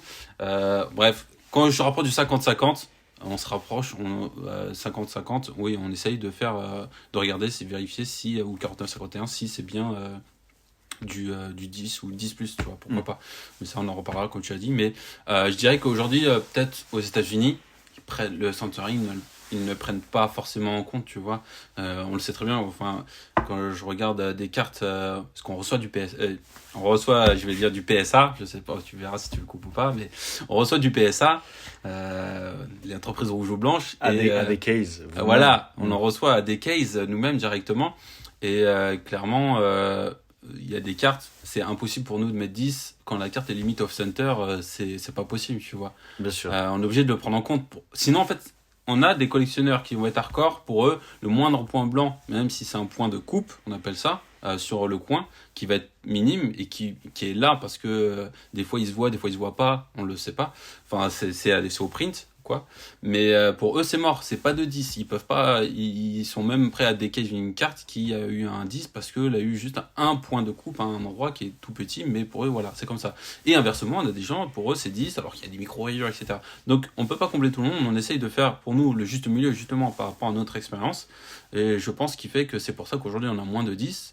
Cependant, on essaye de justement, et c'est pour ça qu'on est là aujourd'hui pour en parler, et on fera peut-être à l'avenir peut-être une communication aussi dessus également chez nous PCA pour tout le monde, et peut-être à ce moment-là remettre à jour également notre échelle de notation, mais que les 10 non, les 10 sont présents, c'est juste que même récemment les clients si des clients récents nous écoutent, ils verront qu'ils reçoivent des 10 quand même dans leur commande, quoi. Très bien, très bien. Bah, écoute, merci d'avoir répondu à tout ça, honnêtement. Maintenant, tu vois, si par exemple tu t'étais amené à donner une fourchette de notes sur une série qui sort régulièrement de boosters ou que vous recevez régulièrement comme 151, est-ce que là, en moyenne, tu es capable de me donner en pourcentage la distribution ou c'est des choses qui sont un petit peu regardées de votre côté, la distribution en pourcentage des différentes notes? Ou vraiment, vous ne faites pas de statistiques en fonction des séries de votre côté? Non, je dirais qu'il n'y a pas de pourcentage. Ça, c'est vraiment, tu sais, comme je t'ai dit, par exemple, je vais prendre l'exemple le plus marquant, c'est Flamme Obsidienne, parce que c'est du récent, où on sait très bien, et ça, on l'a mis dans notre guide pour que les gens derrière le sachent, ou les autres noteurs, ou même en contrôle quali, etc. Sur le Bien courant. sûr. C'est qu'on sait très bien, la plupart des cartes sur des boosters, elles ont 9, parce qu'il y a énormément de points blancs, tu as aussi énormément de micro-impact au dos, ça c'est typique que pour Flamme Obsidienne, qui a eu que ce défaut-là. D'accord. On les prend en compte, on essaye d'ajuster, mais c'est des cartes où si tout le dos a des micro-impacts sur tout le dos, c'est impossible qu'elle ait 10, parce que Bien sûr. tu peux pas dire aujourd'hui c'est une carte qui est neuve, quoi. Enfin elle est neuve parce qu'elle est sortie de booster, mais l'état de la carte fait que c'est impossible, tu vois. Bien sûr. Donc non, c'est des choses qu'on prend en compte quand même, mais Je sais plus ce que tu m'avais demandé. Bah non, mais c'est ça. Non, mais il y a un ça. pourcentage, c'est ça? Ouais, voilà, un pourcentage. Hein. Sur un pourcentage, je dirais sur 151, tu voulais savoir un pourcentage Par exemple, de quelle distribution en général, ouais, des cartes que vous recevez, vous avez, je sais pas, 80% de 9,5, 10% de 9, bah, tu vois. Sur 151, je dirais qu'il y a quand même. Des fois, je sais pas pourquoi, tu as des cartes, selon peut-être les ouvertures, j'en sais rien, qui vont avoir presque toutes 9,5, d'autres qui vont avoir 9. Je dirais que sur le pourcentage, on va avoir. C'est vraiment. J'arriverai pas à dire sur 151. Non, Mais sur Faille Paradox, par exemple, qui a un très beau print, tu vas voir, en tout cas par rapport à 151, tu vas avoir 2 fois plus de 9,5 et 10 bien sur sûr. Faille Paradox. Bien Clairement. sûr. Okay. Par rapport à. En fait, en gros, tu as eu Flamme Obsidienne qui était vraiment désastreux. 151 qui était beaucoup mieux quand même, mais entre deux. Et Faille Paradox qui est.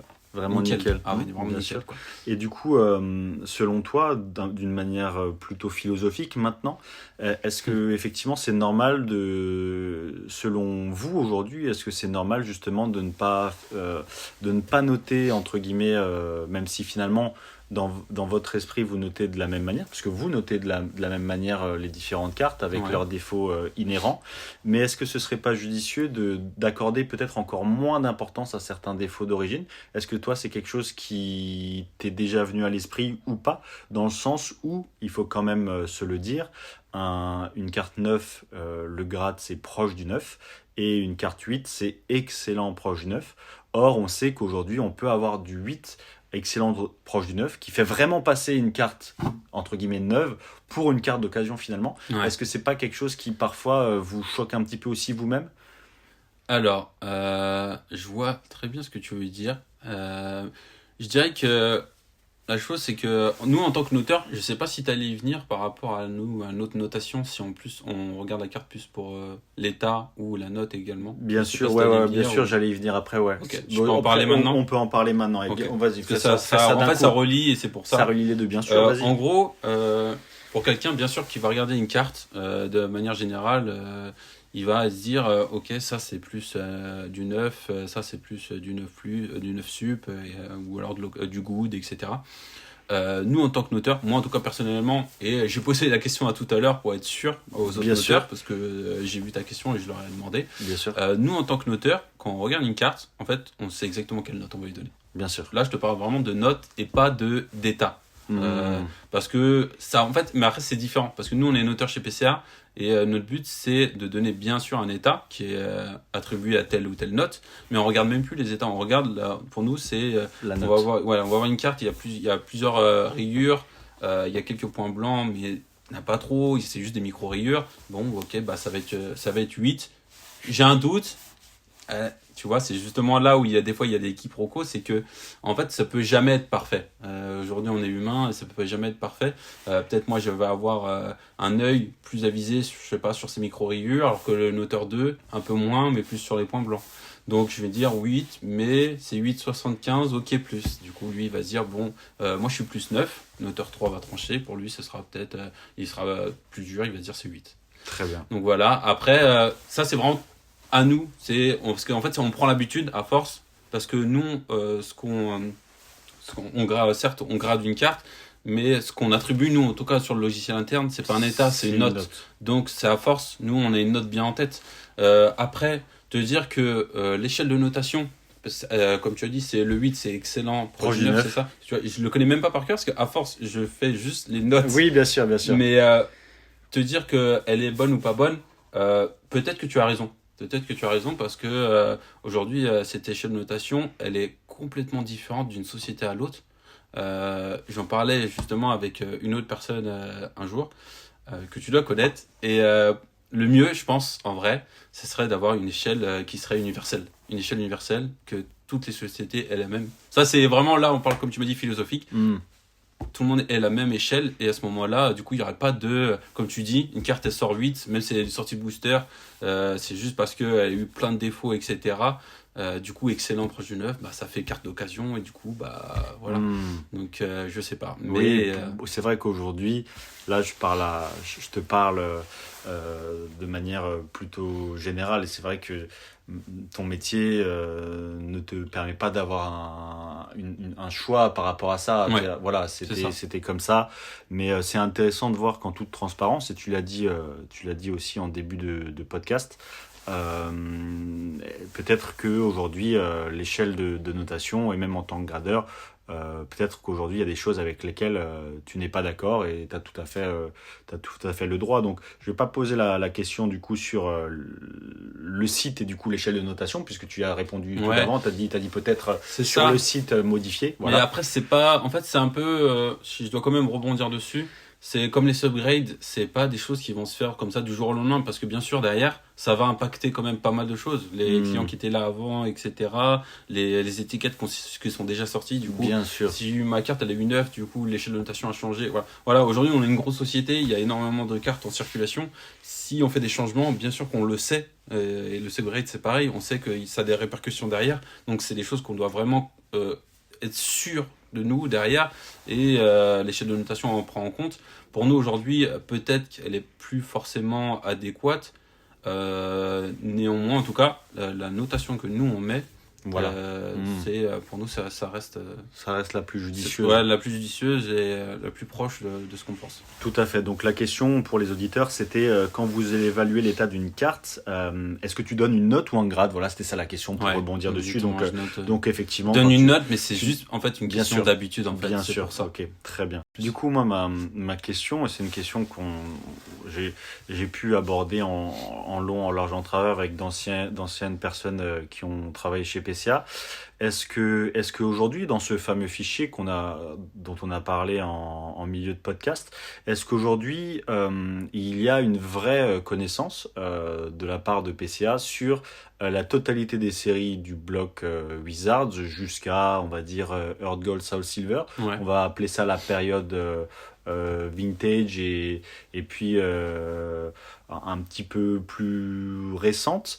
Est-ce que c'est quelque chose qui est présent? Est-ce que c'est quelque chose qui vous importe ou pas? Parce que on le sait, c'est vrai que vous avez quand même beaucoup plus de cartes récentes et c'est normal, hein, Ouais, bien sûr. c'est tout à fait normal. Donc est-ce que sur une série comme Wizards Neo Discovery ou sur une série comme le Block X, je pense notamment à Île des Dragons par exemple, est-ce qu'il y a une vraie connaissance des défauts justement? Est-ce que ce serait pas judicieux de prendre en compte tout ça et d'avoir effectivement une échelle de notation commune et une entente commune entre les noteurs entre les gradeurs sur ces séries qui parfois sont effectivement très difficiles et de par leur âge aussi d'avoir un œil un petit peu plus conciliant ou l'autre discours Mhm. qui voudrait qu'on note le vintage comme le récent avec la même échelle de gradation. Et ça, c'est vrai que ce discours, je l'ai beaucoup entendu chez PCA. Ça m'a posé très souvent énormément de problèmes. Et t'es pas obligé de me dire, pour me faire plaisir, que vous faites une différence. Tu Ouais. peux me dire vraiment ce qui se Non, passe. non, ouais, Mais pas de l'important, c'est quand même de répondre à cette question-là que beaucoup de collectionneurs vintage se posent parce que c'est frustrant de se dire qu'on travaille avec la plus belle qualité de cartes possible sur de séries anciennes et d'avoir effectivement des 8 qui font passer la carte pour une note d'occasion ou même des 9 sur des cartes qui sont vraiment légitimement tirées de boosters de l'époque, etc. Ouais. Comment est-ce que tu aborderais ce sujet-là? Est-ce que vous faites une distinction ou vous en faites pas? Si vous en faites pas, je serais encore pas content. Si vous en faites, je serais content. Donc fais attention. Non, je Je rigole. serai transparent quoi qu'il arrive. Allez, je te laisse répondre à ça. Je dirais que ça a été, il y a eu un changement, ça a été progressif. Comme je t'ai dit, moi, ça fait que 2 ans, donc au final, Bien c'est sûr, c'est oui, rien oui, du tout par effectivement, rapport bien à sûr. même des collectionneurs qui sont là depuis très longtemps et qui Bien sûr. certainement connaissent quand même mieux les états des cartes, surtout sur le vintage que moi. Même si j'en vois énormément, ils connaissent peut-être plus de défauts ou des choses qui reviennent que moi. Mais je dirais que justement ça s'est fait progressivement. Je dirais quand je suis arrivé, la distraction se faisait, mais peut-être à minima. Tu vois. D'accord. Aujourd'hui, c'est quelque chose qu'on essaie de plus en plus prendre en compte, Très bien. les défauts d'origine sur les cartes. Que ce soit même en finale, la distraction va se faire même sur le récent. Comme je t'ai dit, sur Bien le sûr, fameux bien Obsidian, sûr. au final, on a les défauts et on va les prendre en compte quand même. On va bien sûr abaisser nos notes parce que dans notre échelle de notation, on est obligé. Et en plus, ça ferait tâche de dire qu'une carte est neuve alors qu'elle a plein de points blancs qui pourraient être arrivés par des défauts, et alors que là, c'est des défauts d'origine. Mais du coup, on ajuste ça. Pour le vintage, ça va être la même chose. On essaye, en tout cas aujourd'hui, d'ajuster ça.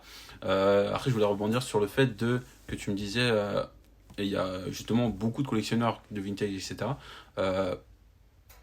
On essaye d'apporter un maximum d'informations, d'en prendre en compte. Après, on n'est pas fermé, ou même s'il y a des informations peut-être qu'on n'a pas, ou des gens qui veulent échanger certaines informations, etc., même toi, qui connais très bien justement le vintage, d'enrichir ce document, ce guide, qui permettrait justement, même qu'il soit partagé publiquement, etc., certaines informations du moins, aux collectionneurs de vintage pour qu'ils comprennent justement un peu mieux notre note et comme ça qu'on soit en accord entre nous, les noteurs, les gradeurs, et les collectionneurs qui envoient leur vintage afin de mieux comprendre leur notation. Bien sûr. Donc, non, après, je pense que c'est un échange à faire et que les gens soient bien au courant de ça. Tout ça est très intéressant en tout cas.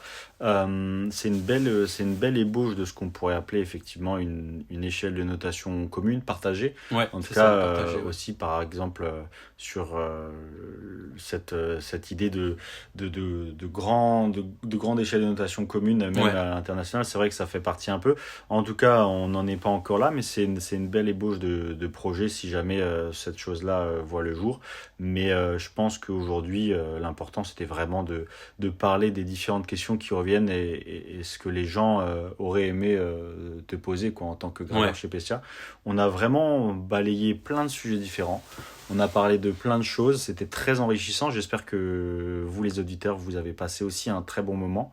Romain, est-ce que tu as des choses à rajouter? Par rapport à PCA, non. N'hésitez pas, si de toute façon les gens ont des questions ou quoi que ce soit, on a toujours le service après-vente qui essaie d'être au maximum présent. Maintenant, il y a quand même beaucoup de choses qui ont changé en interne. Moi, j'étais présent aujourd'hui de mon initiative, justement.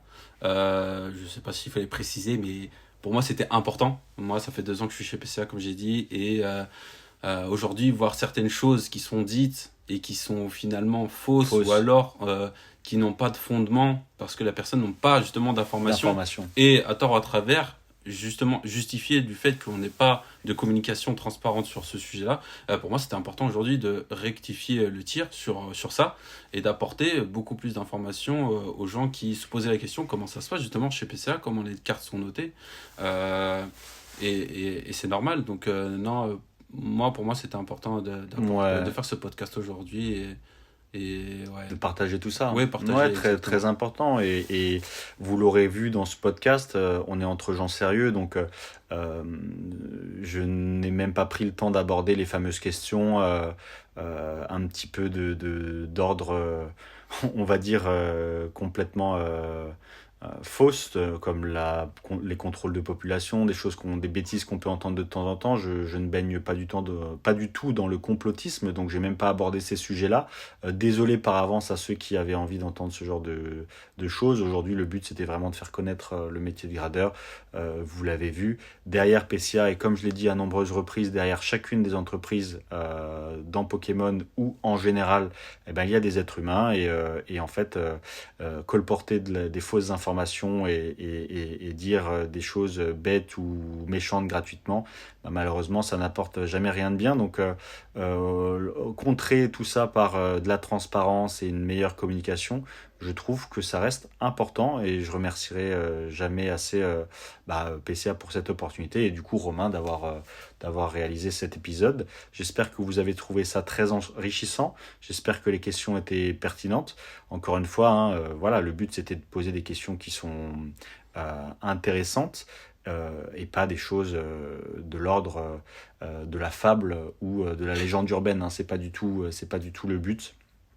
Donc voilà, j'espère que vraiment vous en aurez appris plus sur le métier de la gradation. Dites-moi dans les commentaires si ça vous a plu.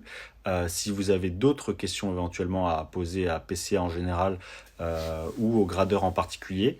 Et aujourd'hui, c'est vrai que, en tout cas, j'ai l'impression, même si, encore une fois, le but, c'est de faire connaître le métier de gradeur, le but n'étant pas de tout le temps vouloir mettre en avant telle ou telle société, mais je trouve que c'est super important quand même. Donc voilà, si vous avez l'opportunité de vouloir poser d'autres questions, sachez que bah voilà, PCA pourra éventuellement vous répondre directement et dans cette optique d'améliorer aussi la Ouais, tout à fait. communication. Voilà, Bah, voilà. j'en profite pour dire si tes auditeurs, ils ont quand même, je suppose, ils vont avoir beaucoup de questions et que justement bah, l'épisode leur a plu, le podcast, etc. Et que pour toi, je pense, j'espère que ça s'est bien passé, Très bien. que tu as aimé. Pourquoi pas, du coup, refaire un autre podcast plus tard, peut-être sur d'autres sujets, peut-être justement sur les retours que tu auras eu en questions, etc., en commentaire. Je pense que c'est important aujourd'hui que nous, on soit présents pour répondre aux questions, même autres que justement par le service après-vente, par mail ou même sur Instagram. C'est toujours différent de parler justement Bien là sûr. directement à la communauté, on va dire, qu'ils ont peut-être d'autres approches ou d'autres personnes qui ne sont pas justement peut-être directement affiliées, je vais dire en tout cas, qui sont dans la gradation ou en tout cas auprès de PCA. Je trouve que c'est sympa, ouais, c'est toujours plus cool quoi, de Ouais, répondre vraiment, directement par le c'est code podcast quoi. ouais, c'est ça, c'est vraiment un bon échange. Et encore une fois, le but, c'est d'améliorer aussi l'information des gens, l'information du grand public sur ce métier qui est quand même assez particulier. Et puis, euh, c'est toi aujourd'hui qui me donne cette opportunité. PCA, du coup, qui a accepté.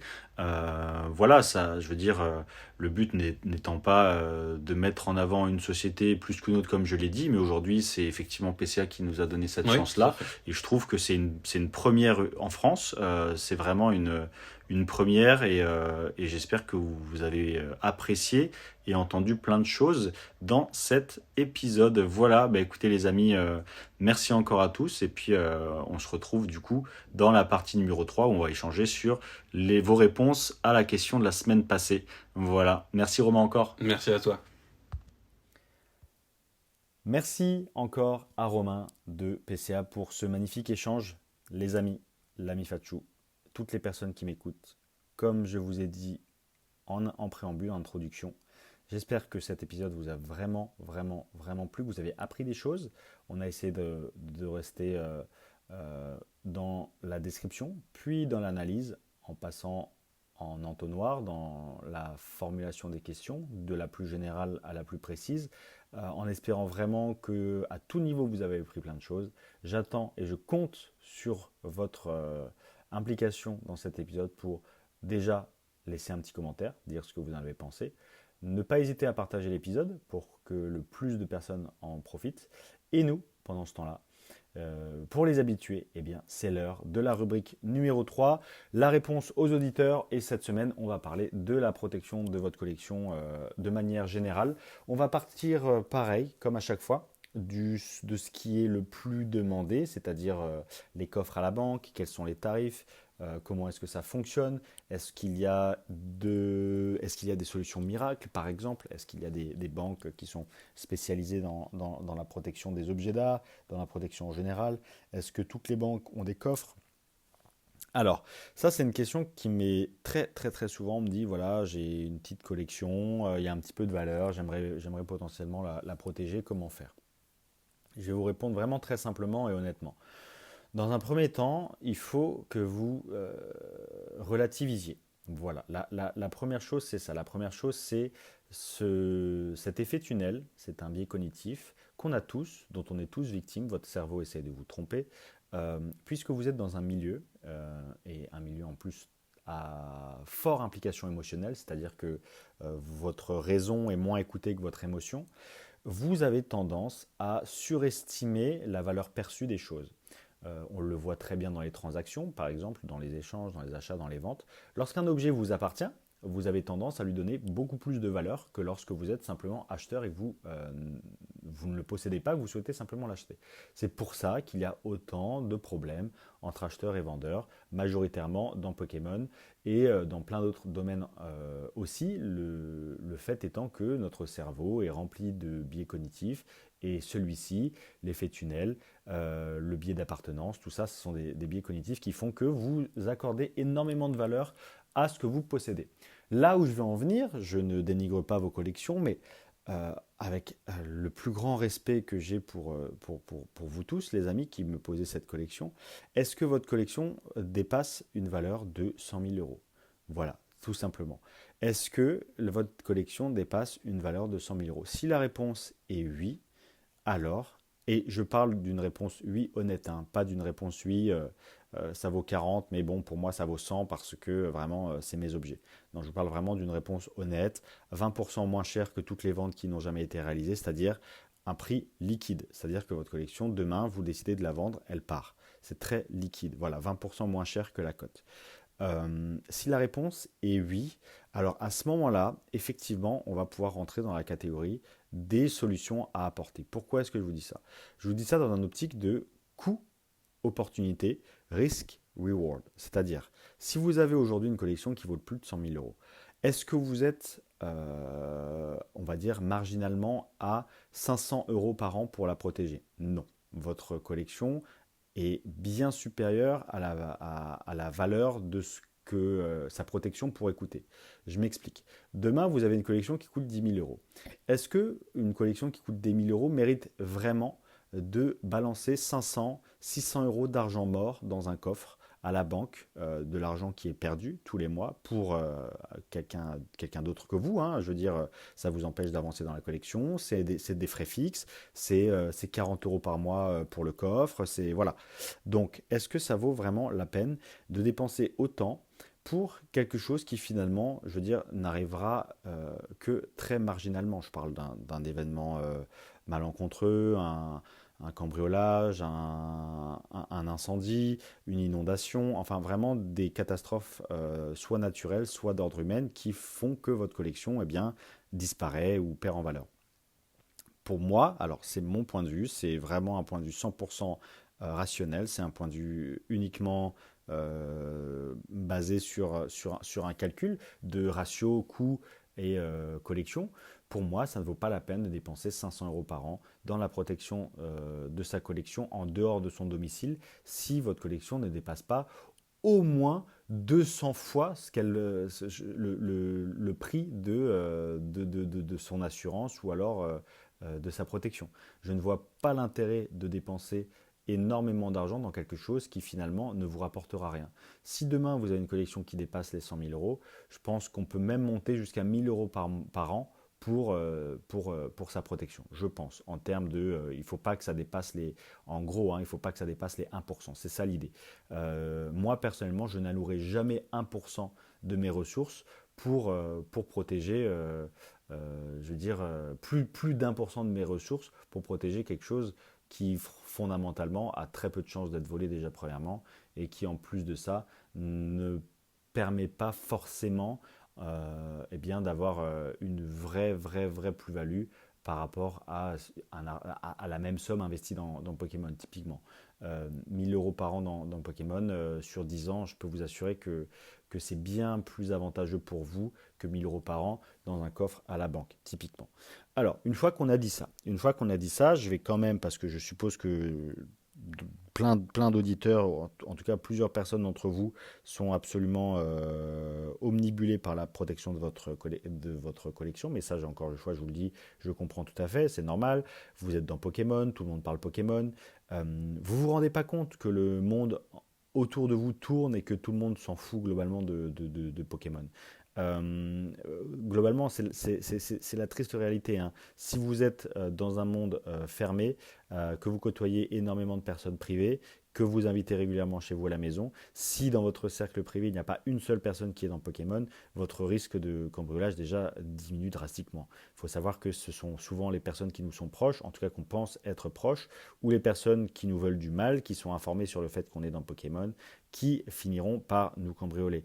L'inverse n'est pas vrai. Personne ne va tomber sur votre maison au hasard, venir vous cambrioler et partir uniquement avec le Pokémon. D'ailleurs, j'ai une anecdote, je me permets de la citer, et c'est une anecdote pardon, qui est très régulièrement citée quand même. Je sais que ces grandes nouvelles sur des grosses collections cambriolées, on en a une en Bretagne, on a une dame en Midi-Pyrénées ou je ne sais où, là, centre de la France ou un peu centre-sud, qui se fait cambrioler régulièrement. La personne en Belgique, le gros collectionneur en Belgique qui s'est fait cambrioler sa boutique. Je sais que ça vous perturbe, ça nous névrose, ça nous donne envie de protéger notre collection, de surjouer la protection. C'est forcément le cerveau qui est fait comme ça. Notre cerveau est toujours fait pour trouver des solutions. Notre cerveau est câblé pour la survie. On va tout le temps voir les choses d'une manière un petit peu plus négative que ce qu'elles sont. Donc, pour revenir à mes moutons, là, dans cette anecdote que je vais vous donner, il s'agit d'un collectionneur lambda, belle collection, je veux dire lambda, belle collection, 50 000 euros dans ces eaux-là, très assidu depuis des années, impliqué, qui tout simplement part en repas de famille, si je ne dis pas de bêtises. Ils reviennent le soir à la maison, toute la famille revient le soir à la maison a été visitée, voilà, cambriolée. Donc, tout de suite, qu'est-ce que le collectionneur fait? Il vérifie quand même que ces objets, qui sont en plus en exposition dans le salon, chez lui, enfin voilà, vérifie quand même que ces objets Pokémon sont là. Quel hasard, tous les objets Pokémon sont là. Par contre, ils se sont fait voler de l'espèce, des bijoux, des portefeuilles, des matériels peut-être IFI, ce genre de choses. Mais waouh, incroyable, incroyable. Vous vous rendez compte, ils ont laissé du Pokémon. C'est fou quand même de se dire ça.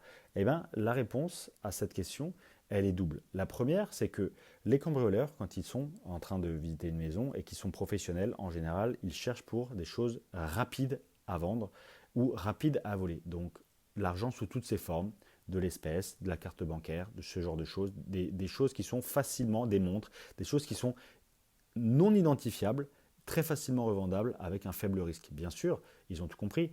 Eux également, c'est un ratio risque-opportunité, coût-opportunité. Est-ce que ça vaut la peine de commencer à voler des objets Pokémon vers lesquels on pourrait remonter vers leur réseau de cambrioleurs, vers lesquels on pourrait remonter vers la cellule de cambriolage? Non. Le but étant de prendre des choses qui sont intraçables. Donc, eux aussi n'ont aucun intérêt, s'ils sont professionnels, à reprendre du Pokémon. La deuxième explication, c'est qu'ils se sont fait, du coup, effectivement, cambrioler par des personnes qui sont non intéressés par Pokémon, qui ne savaient pas qu'ils étaient dans Pokémon. Et c'est exactement ce que je suis en train de vous dire depuis le départ. Si vous ne laissez pas rentrer dans votre sphère privée, pardon, pas privée, sphère privée, des personnes qui sont euh, intéressés par la collection, qui sont dans le milieu de la collection, il n'y a vraiment quasi aucun risque. Si par contre vous commencez à rencontrer plein de collectionneurs chez vous, dont certains un peu étranges, pour des transactions à la maison, etc., ça c'est extrêmement risqué. Donc encore une fois, ne psychotez pas. En plus, si vous êtes en appartement, je veux dire dans un immeuble, enfin c'est le risque est tellement petit. Par contre, si vous commencez à être dans des maisons en campagne ou ce genre de choses, dans des maisons un petit peu arriérées, avec un accès facile, à la limite encore, je veux bien, mais ayez d'abord un regard. Encore une fois, n'ayez pas cette façon de voir les choses de manière trop réduite. Essayez de prendre de la hauteur, essayez de mettre encore une fois de la perspective, comme je vous l'ai déjà dit. Euh, c'est très compliqué de se dire que quoi que ce soit va être volé si vous êtes responsable, si vous êtes précautionneux, si vous avez... ça commence par là, hein. C'est des choses qui ne coûtent pas d'argent, hein. C'est du bon sens qui vont vous permettre de protéger votre collection. C'est vraiment du bon sens. C'est pas des choses qui vont vous coûter de l'argent qui vont vous permettre de protéger votre collection. Typiquement, vous avez, comme tout le monde, je suppose, à moins cas vraiment exceptionnel, vous avez de la famille partout en France. Vous avez vos parents, vous avez un oncle, vous avez une tante, vous avez peut-être votre entreprise, vous avez peut-être un hangar, vous avez peut-être des appartements, des choses comme ça.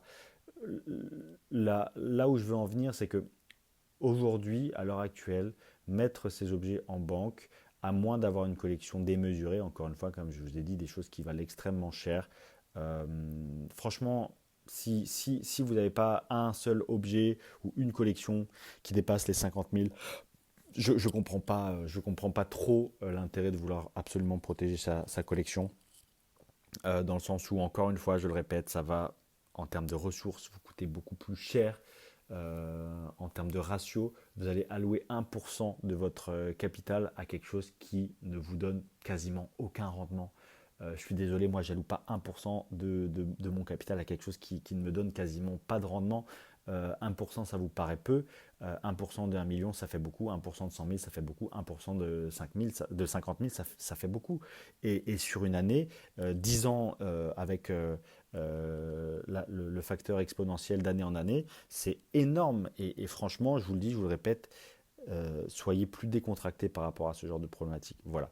Bon, une fois que ça c'est dit, une fois que je vous ai encore fait un petit peu, pas, pas le cours, pas la leçon, mais que je me suis permis de vous donner mon regard, maintenant je vais vous donner, et vous choisirez en votre tout état de conscience, toutes les solutions qui peuvent exister. D'accord? On va commencer par la banque classique. Voilà. La banque classique, en général, je parle vraiment de manière générale parce que je l'ai fait, tout le monde le fait. Tout le monde a une partie, quand on a une collection qui dépasse une certaine somme, on a tous une partie en coffre. Bon, la collection qui a été mise en coffre, eh bien, c'est sous possibilités diverses. La première possibilité, c'est un coffre extrêmement petit. La banque a trois différentes tailles de coffre en général. Le coffre petit, vous mettez quasiment rien dedans. Le coffre moyen, vous mettez quasiment rien dedans. Et le gros coffre. Le coffre petit, c'est pour les montres, les bijoux. Le coffre moyen, c'est pour des documents. Et le coffre gros, c'est pour ce qui nous intéresse, nous, puisque ça prend de la place. Et encore une fois, Pokémon, ça prend énormément de place, même si c'est qu'une carte, même si c'est deux cartes, même si c'est trois cartes. Le but étant de protéger des choses qui prennent un minimum de place pour un maximum de valeur. Donc, encore une fois, ce ratio de capital, de pourcentage alloué à la protection de son capital qui est quand même intéressant. C'est-à-dire que si vous avez une carte qui vaut 100 000, là, effectivement, je pense que la mettre à la banque, c'est pas déconnant. Vous voyez ce que je veux dire?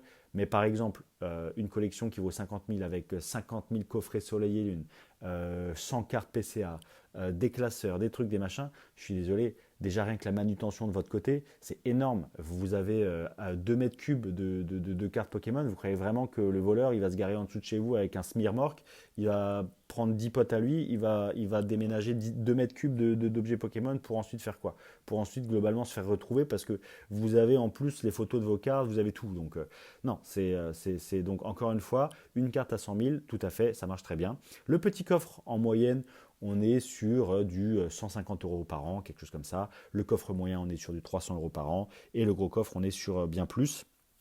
Voilà. Ça peut varier. Il y a des banques qui sont bien moins chères. Il y a des banques chez qui un petit coffre, c'est 70 euros par mois, par an, pardon. Il y a des moyens coffres 150, etc. Ça varie. Ça varie de quelle banque, chez qui vous êtes. Est-ce que cette banque est spécialiste de la protection? Est-ce que la banque n'est pas spécialiste? Est-ce qu'elle est en province? Est-ce qu'elle est en région parisienne ou dans des grandes villes? Donc je vous incite vraiment à aller vous renseigner auprès de votre banque. Si c'est ce que vous voulez, encore une fois, je n'incite personne. Moi, pour moi, le but, c'est de vous éclairer, de vous donner les meilleures solutions et d'être honnête et clair avec vous. C'est tout simplement dans cette optique-là que je réponds à vos questions parce que vous êtes très nombreux à me le demander. Voilà. Donc renseignez-vous, allez voir votre banquier, vous demandez la grille tarifaire pour les coffres à la banque, ça coûte rien. Elle va vous les donner, la dame à l'accueil ou le monsieur à l'accueil va vous le donner, il n'y a aucun problème. Et à ce moment-là, vous ferez un choix et vous verrez que eh bien, mettre un forfait de téléphone dans des objets qui depuis 5 ans sont chez vous et qui n'ont jamais bougé, bon, est-ce que ça a vraiment une valeur? Vous réfléchirez à la question. En tout cas, le but étant de vous proposer toutes les solutions qui existent et d'avoir un regard un peu global pour que vous puissiez décider dans la pleine capacité des informations aujourd'hui, à l'heure actuelle, qui sont disponibles. Donc ça, c'est la première solution, c'est le coffre à la banque. Voilà. La deuxième solution, c'est quelque chose dont on entend aussi beaucoup parler, mais ça a plus attrait, ça a trait plus à la, entre guillemets, le folklore, un petit peu le folklore urbain, les légendes urbaines, un petit peu, c'est les assurances. Est-ce que les assurances assurent des cartes Pokémon? Quand je dis assurance, je dis l'assurance de votre voiture, l'assurance de votre responsabilité civile, l'assurance de votre maison. Donc, je vais citer plusieurs marques de compagnies d'assurance. Je vais citer la MAF, Allianz, AXA, la Médicale, je veux dire les complémentaires un petit peu de professions diverses et variées, les assureurs globaux. Enfin, il y a beaucoup, beaucoup, beaucoup, beaucoup de choses différentes, pardon. Et je vais être très, très, très franc et très clair avec vous. C'est un peu comme le petit speech que je vous ai fait en départ avec cette histoire de risque opportunité, coût opportunité. Est-ce que ça vaut vraiment la peine de dépenser autant pour ce que ça vaut? Là, c'est pareil, je vais débunker cette légende urbaine. Aucune assurance, je vous le dis, aucune assurance va vous assurer quoi que ce soit. Voilà, comme ça, c'est fait. Comme ça, on peut passer à l'étape suivante. L'étape suivante, c'est quoi? L'étape suivante, c'est qu'il existe des assurances spécialisées dans les objets d'art, spécialisées dans les biens matériels ayant une forte valeur. Ce sont des assurances de collection, ce sont des assurances de collectionneurs. C'est très très compliqué de rentrer en contact avec ce genre d'assurance. J'en connais certaines. Encore une fois, si vous n'êtes ni professionnel, donc c'est-à-dire que vous n'avez pas de traçabilité au niveau rentrée d'argent, au niveau facturation, au niveau revenu, c'est-à-dire vos impôts, l'URSSAF, c'est-à-dire vos impôts de société, tout ce genre de choses, vous pouvez oublier. C'est-à-dire qu'il y a une énorme part de la population, c'est quelque chose dont on entend souvent parler, des professionnels qui vont dire, mais moi j'ai assuré ma collection. Sur Facebook, par exemple, le mec va dire, va répondre à un commentaire, personne ne sait qu'il est professionnel, mais il va dire, moi j'ai assuré ma collection auprès de mon assurance. Le problème, c'est quoi? Le problème, c'est qu'encore une fois, on n'est pas sur le même canal de distribution. On ne se capte pas là. Les gens vont lire des choses, mais ils ne comprennent pas en fait. On ne se capte pas. Vous n'êtes pas du tout. Ça ne marche pas en fait. C'est pas. Vous êtes particulier. Vous avez des cartes Pokémon. Vous ne pourrez jamais assurer quoi que ce soit. Donc je remets encore une fois dans le contexte. Il faut être professionnel. Il faut avoir des factures. Il faut avoir un momento fiscal, il faut avoir une liasse fiscale, il faut avoir voilà, ses impôts, impôts sur la société, ses cotisations, son chiffre d'affaires, ce genre de choses, son stock. Voilà, faut avoir un expert comptable, il faut être carré. Si vous n'avez pas ça, vous ne pourrez jamais assurer votre collection. Voilà. Et même si vous avez ça, c'est très compliqué et ce ne sera jamais à la même hauteur. Et moi, j'ai été cambriolé, je vous le dis, comme je vous l'ai dit déjà dans un autre podcast, j'ai été cambriolé. On nous a volé pour 15-20 000 euros de matériel. On a été assuré pour une partie qui correspond à peu près à 2 tiers de ce qu'on nous a volé. En plus, on a eu une franchise. En plus, ça a été compliqué de se faire rembourser. C'est vraiment beaucoup moins simple que ce que la plupart des gens pensent. Et c'est ça qui est extrêmement fou, c'est que on a créé une société dans laquelle j'ai l'impression que c'est devenu difficile de réfléchir et de se mettre dans des situations mentales, dans des scénarios mentaux dans lesquels on va imaginer ce qui pourrait se passer et réellement faire tout le tracé avec des variables, des variantes. Et si on me vole ça, et si on vole ci, et si j'appelle mon assureur, est-ce que ça c'est bon? Comment est-ce que ça marche? Est-ce que truc? Et déjà rien qu'en faisant ce genre de choses, cet exercice, rien qu'un exercice mental de préparation au cas, à l'échéance, à ce qui pourrait vous arriver, rien que ce petit exercice déjà, je pense, va vous permettre de comprendre les différentes choses à mettre en place pour protéger sa collection de la manière optimale. Et même, encore une fois, même en ayant tout aligné, c'est extrêmement compliqué de protéger sa collection avec une assurance parce qu'il y aura toujours une petite ligne. Vraiment, je pense que les assureurs vont dire non, notre métier, truc. Mais c'est normal, c'est du business. Si vous commencez à rembourser tout le monde pour X ou Y raison parce qu'il y a un cheveu dans la soupe ou parce qu'il y a un petit caillou dans sa chaussure, ça va. C'est pas possible, vous comprenez? Donc vous vous doutez bien que de par la nature même de cet exercice, l'assurance, l'imprédictabilité, les modèles mathématiques, les catastrophes naturelles, ce genre de choses, ou même les statistiques globales, c'est-à-dire que les compagnies d'assurance, elles savent tout. Elles savent tout dans une zone géographique, quel est le taux de mortalité à plus de 80 ans, pour quelles raisons, quels sont les phénomènes sociaux qui sont en cours dans ce quartier, dans cette ville, dans cette région, vraiment les compagnies d'assurance, elles sont au courant de tout, elles ont des modèles mathématiques pour tout, et vous vous doutez bien que quelque chose qui demande une rigueur extrême, une intelligence, une force de calcul, une puissance de calcul aussi aboutie, vous vous doutez bien que les compagnies d'assurance qui sont l'industrie la plus puissante, en tout cas dans les industries les plus puissantes en termes de pouvoir, je crois que c'est l'industrie pharmaceutique qui génère le plus de cash en numéro un, les industries de la finance en numéro 2 et l'industrie des assurances en numéro 3. Vous vous doutez bien que nous, face à eux, et la puissance de calcul et d'intelligence qui est déployée pour ne pas justement rembourser au moindre problème, en tout cas pas à la somme exacte ou pas au truc ou machin, ou parfois c'est parfaitement remboursé, parfois bien sûr, ne me faites pas dire ce que j'ai pas dit, mais ce que je veux dire c'est que vous vous doutez bien que derrière ces modèles mathématiques, ils déploient la même force dans les contrats, c'est-à-dire dans le légal. Et donc, si vous n'êtes pas, vous, de votre côté, extrêmement carré, vous aurez droit globalement à rien. Et donc c'est extrêmement compliqué de se faire assurer sa collection par une assurance spécialisée aussi. Il y a des assurances spécialisées avec lesquelles ça peut être plus facile de traiter que d'autres. C'est pareil, il y a des assurances spécialisées dans lesquelles vous pouvez avoir de meilleures garanties que d'autres également. Mais sachez juste qu'il faut que vous soyez dans la même veine que la personne avec qui vous traitez. Si vous traitez avec quelqu'un qui est bien plus alerte que vous êtes dans un déséquilibre de force. Le rapport de force, il est immensément en votre défaveur. Donc imaginez le rapport de force entre vous, particulier, et votre assurance. J'ai pas envie d'être trop dur avec vous ou avec des gens qui auraient pu nourrir des espoirs. Si je vous avais dit que c'était possible de faire assurer vos collections, mais c'est pas la vérité. Et le problème c'est ça, c'est que au détour d'un post Facebook, au détour d'un commentaire YouTube, au détour d'une story Instagram, vous allez lire des choses qui sont sorties de leur contexte, qui peuvent être mal interprétées, et ces genres de légendes urbaines arrivent. Moi, je sais que quelqu'un s'est fait assurer sa collection, truc, c'est possible, machin. Je veux dire, c'est beaucoup plus complexe.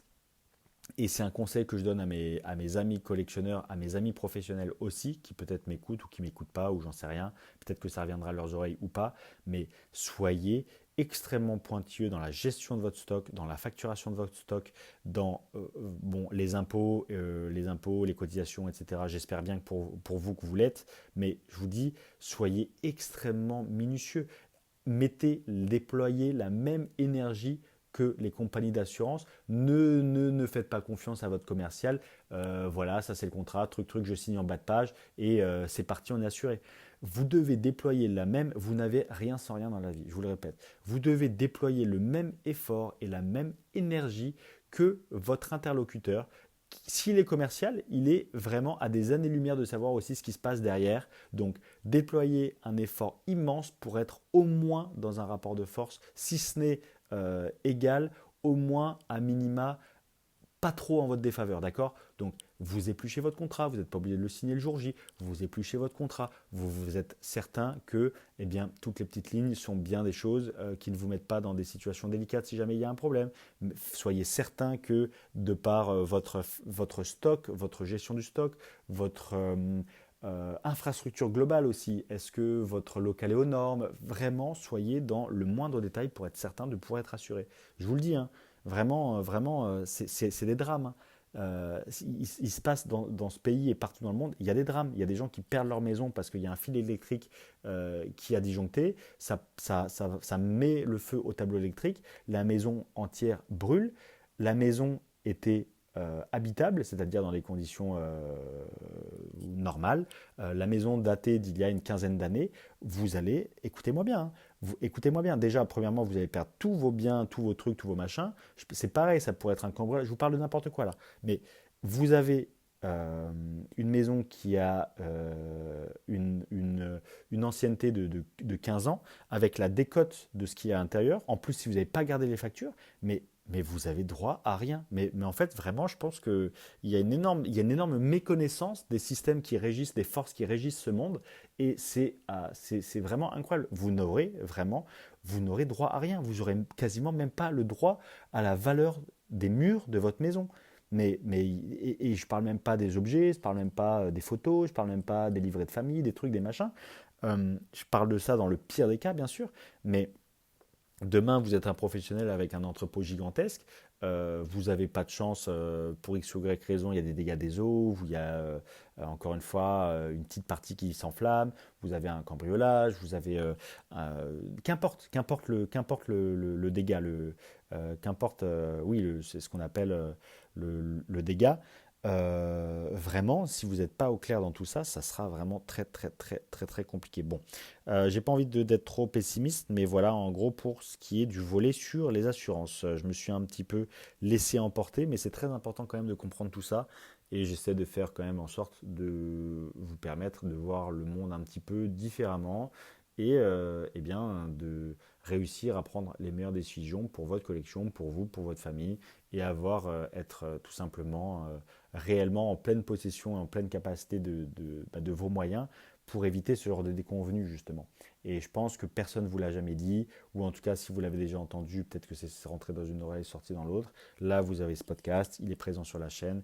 Euh, les personnes qui souhaitent l'entendre pourront l'entendre, il n'y a absolument aucun problème. C'est vraiment le but, c'est de transmettre ce genre d'informations et ne pas oublier qu'on n'a rien sans rien, que même l'assureur lambda qui est très pote avec vous, que vous connaissez depuis le lycée, s'il est simple commercial, les petits contrats et le reste, c'est pas lui qui s'en occupe. Lui, il est commercial, d'accord. Il est rémunéré pour vous convaincre. Derrière, il y a les centres, il y a les opérateurs, il y a les modèles légaux, il y a les modèles d'assurance. Vous tombez dans tel case, tel truc, tel machin. Est-ce que le rapport de l'expert, le rapport de l'expert indépendant, est-ce que ça c'est bon? Est-ce qu'il y a ça qui a été respecté? Si ça n'a pas été respecté. Enfin bref, je ne vous fais pas un dessin, c'est vraiment pas compliqué. Et votre commercial, après, il sera plus là, hein. Enfin, je veux dire, lui, il vous aura fait souscrire l'assurance, mais il n'est pas là après, hein. Voilà. Donc, pour des choses aussi particulières que Pokémon, eh bien, ce n'est pas toujours aussi évident. Ensuite, la partie numéro 3 sur la protection de sa collection. Une fois qu'on a fait le tour des banques, une fois qu'on a fait le tour des assurances, qu'est-ce qui nous reste? Eh oui, qu'est-ce qui nous reste finalement? Eh bien, il nous reste tout simplement les petites décisions du quotidien. C'est-à-dire, encore une fois, ne pas ramener des gens qui sont dans Pokémon douteux chez vous, ne pas trop parler du fait que vous êtes dans Pokémon, rester discret sur le fait que vous avez un hobby qui est très très sympa, qui est en plus potentiellement rémunérateur, que vous appréciez beaucoup, qui est partagé par des célébrités, dont on parle régulièrement dans les médias, que des choses positives. Et bien, vous savez quoi? Vous êtes très fier de le faire, votre femme, peut-être, vos parents, sûrement, mais le reste, eh bien, ça ne les regarde pas. Et beaucoup trop de personnes dans ce monde ont tendance à trop parler. Je ne sais pas si vous faites partie de cette catégorie, mais ne dites rien. Il vaut mieux tout simplement vivre de sa passion seul que mal accompagné. Alors c'est un adage qui n'a rien à voir avec ça, c'est surtout un micmac entre vivons cachés pour être heureux et puis mieux vaut être seul que mal accompagné. Enfin c'est un mélange de tout. Vous comprenez l'idée, hein. Bon, je ne vais pas commencer à vous expliquer les adages comme ça, mais globalement, l'idée c'est que, bordel de merde, il faut rester discret, d'accord? Vous faites un truc très sympa, restez discret. Faites-vous des potes, allez boire un café. À part si c'est vraiment le sang de la veine et avec qui vous êtes vraiment 100% certain qu'il n'y aura jamais rien, ben, commencez pas à montrer je ne sais quoi, à vous balader. C'est que du bon sens. Après, vous faites ce que vous voulez, je vous aurais prévenu. Voilà. Donc ça, c'est la partie numéro 3. Il fallait quand même que je la glisse. La partie numéro 4, c'est, encore une fois, pour protéger sa collection de manière la plus efficace possible. Ça va sûrement pas plaire à beaucoup parce que du coup, eh bien, on n'a pas l'impression de dépenser de l'argent, donc on n'a pas l'impression d'avoir un service en retour, donc on n'a pas l'impression d'avoir un service efficace en retour, donc en fait notre collection n'est pas vraiment protégée. Pas du tout. Pas du tout. Stop, les gars, les filles. On va parler de la méthode la plus sûre pour protéger votre collection. C'est vraiment très très très simple. Vous avez sûrement des parents, si vous êtes en grande ville, vous avez sûrement un oncle, vous avez sûrement même deux oncles, voire peut-être trois oncles, voire peut-être plein de tantes, voire peut-être des appartements qui vous appartiennent, que vous louez à vos enfants, que vous louez à un membre de votre famille, ou vous avez peut-être une maison familiale, ou vous avez peut-être ce genre de choses. Vous avez des garages, vous avez des greniers, vous avez des granges, vous avez des sous-sols, vous avez des coffres de maisons, vous avez des caves. Eh bien, euh, eh bien, en fait, vous avez déjà tout à disposition. pour stocker votre collection finalement. Vous avez déjà tout à disposition pour stocker votre collection de manière très sécurisée, en plus de manière souvent gardiennée, avec peut-être de la famille, peut-être un cousin qui est très sympa, que vous connaissez depuis très longtemps, chez qui vous vous rendez souvent, voilà, qui sera ravi de prendre peut-être un objet en particulier, de vous le mettre au chaud, ou peut-être de vous dépanner dans la réception parfois de vos colis si vous êtes à l'étranger ou ce genre de choses. Donc n'oubliez pas l'entraide, la famille, les amis très proches, je parle encore une fois, très très proches, hein, pas le grand-père raciste qui est insupportable au dîner de famille et à qui vous ne faites pas confiance, pas la tante aigrie qui s'est mis à dos toute la famille parce qu'elle a voulu voler l'héritage de votre mère ou de votre père. Non, euh, la personne avec qui vous êtes en confiance, la personne avec qui vous vous entendez bien, votre environnement très très proche, la personne chez qui vous partagez souvent des moments, chez qui vous êtes souvent invité ou vice-versa, ou un ami très proche avec qui vous vous connaissez depuis 20 ans, quelqu'un qui n'est pas forcément dans Pokémon, eh bien ça peut être dur de se dire qu'on va s'éloigner de sa collection éventuellement, ou qu'on va s'éloigner de ses objets, mais c'est très très très important de penser à ça aussi. Et je vous garantis que c'est bien plus efficace qu'un coffre à la banque qui va vous coûter je ne sais pas combien. Alors oui, vous allez me dire, mais si la maison de ma cousine prend feu, si mon ami très fidèle se fait, je ne sais pas moi par exemple, un dégât des eaux, ou alors se fait pareil cambrioler, etc. C'est sans fin en fait, c'est sans fin. Et si la banque prenait feu, et s'il y avait une météorite qui s'écrasait sur le toit je sais pas, du plus gros coffre d'art et d'objets du monde, enfin je veux dire, c'est sans fin. Donc vraiment, encore une fois, pensez à ça, c'est des choses qui sont très efficaces, qui coûtent rien, qui coûtent simplement d'oser demander, oser parler, oser éventuellement proposer quelque chose en retour, les inviter à la maison, proposer ça, est-ce que tu peux me garder ça, j'ai plus de place à la maison, ou c'est quelque chose qui pour moi a de la valeur, est-ce que ça te dérangerait si je mettais ça ici, ou truc, ou machin. Voilà, et là vous êtes certain d'avoir une collection qui est bien protégée.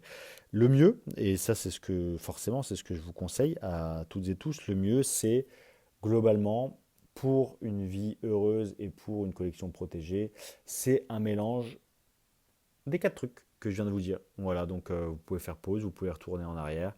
Le premier, c'est petit coffre à la banque pour des objets qui ne prennent peu de place mais qui sont extrêmement valorisés. En dessous de 50 000 euros, ça vaut pas la peine, c'est mon avis. Ensuite, une assurance. Vous êtes professionnel, vous êtes passé pro, vous avez une responsabilité pro, vous avez des factures, vous êtes en SASU, Société Anonyme Simplifiée Unipersonnelle, vous êtes en URL, vous êtes en auto-entrepreneur, vous avez du stock, vous avez une SAS, vous avez une SARL, qu'importe la société que vous avez choisie. Vous avez du stock, vous faites les choses correctement, vous avez un très bon expert comptable, vous travaillez dur, vous vous renseignez sur les moindres choses, vous apprenez un peu la comptabilité, vous apprenez un peu la facturation, vous apprenez un petit peu à gérer les impôts, vous apprenez un petit peu à gérer les cotisations sociales, que ce soit perso ou pro, vous apprenez un petit peu à gérer tout ça, et vous vous assurez. Voilà. Vous restez discret. Voilà, ça c'est le conseil numéro 3. De toute façon, c'est un conseil tellement universel. Je ne comprends même pas qu'il y ait encore autant de personnes qui l'ouvrent sans arrêt, que ce soit sur les réseaux sociaux ou je suppose dans la vie. Et numéro 4, eh ben, vous faites un petit mélange pour des objets un petit peu plus volumineux, pour des cartons un petit peu plus gros, éventuellement des choses un petit peu plus imposantes, ou des collections ou des classeurs, ou des choses qui commencent à prendre un petit peu de place mais qui ont un petit peu de valeur quand même. Bon, vous ne les regardez pas tout le temps, donc les avoir ailleurs, ça ne vous dérangerait pas par exemple.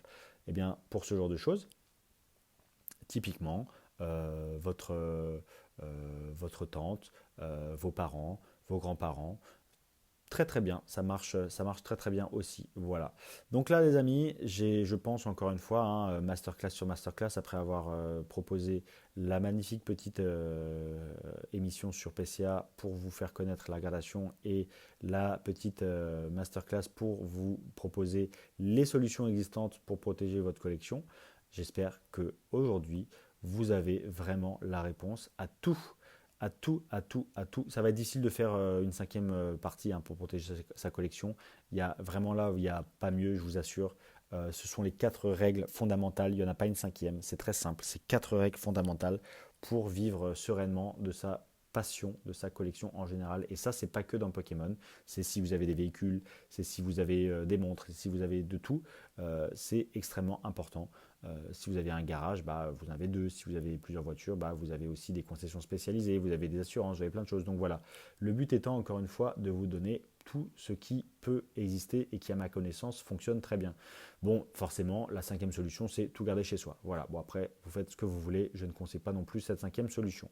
Voilà les amis, j'espère que ça vous a plu et j'espère que vous avez appris des choses. N'hésitez pas à me laisser un petit commentaire, ça fait toujours plaisir. Et maintenant, on va passer à la rubrique numéro 4, le devoir de la semaine. On va faire le petit échange aussi, comme toujours, avec vous. Donc, Maxillaire qui me dit salut Price, toujours un plaisir de t'écouter. Mes résolutions pour cette année 2024, être assidu, que tu nous donnes à faire, dans un coton, acquérir les dernières secrètes de Wizard qui me manquent. Mon ressenti sur cette période, c'est qu'elle est plutôt calme, ça fait du bien après une fin d'année plutôt riche. Box Break, No Discovery 151, c'est vrai. Les temps calmes nous permettent de mieux apprécier les moments riches. De plus, on sort de la période des fêtes qui sont des moments de partage avec nos proches, mais également moins de budget pour les hobbies individuels. C'est vrai. Pour le deuxième épisode, je voudrais bien que tu parles des coffres à la banque. D'accord. Merci pour ton assiduité dans les podcasts. Je t'en prie, Maxillaire 57, avec plaisir. Mentaliste 77, toujours un plaisir, toujours un régal de ces podcasts. Merci beaucoup. XC 744, merci pour tes réponses. Très agréable de pouvoir échanger comme ça. Au plaisir. Hugo FRNS. Dans un premier temps, merci pour tes réponses. Ensuite, mon ressenti, c'est que rien fait une pause en 2022 jusqu'à 2023. Je trouve qu'il a toujours autant de possibilités et d'occasions, comme tu l'as bien dit dans ce podcast. Il faut bien chercher, y dédier du temps et ne pas hésiter à prendre des risques lorsque des opportunités se présentent à nous. J'ai bien rigolé sur le lot de display à 1000 € pour se faire saouler sur le parking de Auchan. Merci à toi, Price. Je t'en prie, Hugo. MCRDEC, salut Price. Pour les sujets, les youtubeurs et les reportages sur le TCG ont de l'influence sur les choix d'une partie de la communauté. Pokémon est donc une partie du marché français dans notre cas. Qu'en penses-tu? À ton avis, peu importe les influences, le marché avec l'ancien varie peu. Cela concerne probablement surtout le récent. Ouais, on répondra à ça. Sûrement, je garde ton commentaire sous le coude d'Air Deck pour le prochain podcast, sûrement. Voilà. Pour Pokémon en ce moment, je m'amuse sur Emerald. J'apprécie le jeu avec les zones de combat. Pour le TCG, je pense qu'il y a beaucoup de mouvements d'entrée et de sortie dans ce hobby selon les différents profils. C'est juste une période avec ce que nous proposent les séries du moment. Je ne m'inquiète pas pour l'avenir. Au mieux, cela va se régler au fil des mois. Ouais, tout à fait. Ensuite, personnellement, je ne m'occupe pas trop du récent. J'aime bien prendre un petit booster. Oui, bon, après, je pense que dans mon audience, vous êtes beaucoup à pas trop faire attention au récent, mais je pense que quand même certains collectionnent. C'est kiff-kiff. Mais voilà, le récent n'a pas lieu d'influencer le vintage. Simplement, tant qu'il y a du récent, c'est plutôt bon signe pour nous. Mais le jour où le récent va s'arrêter, ce sera peut-être un peu moins bon signe.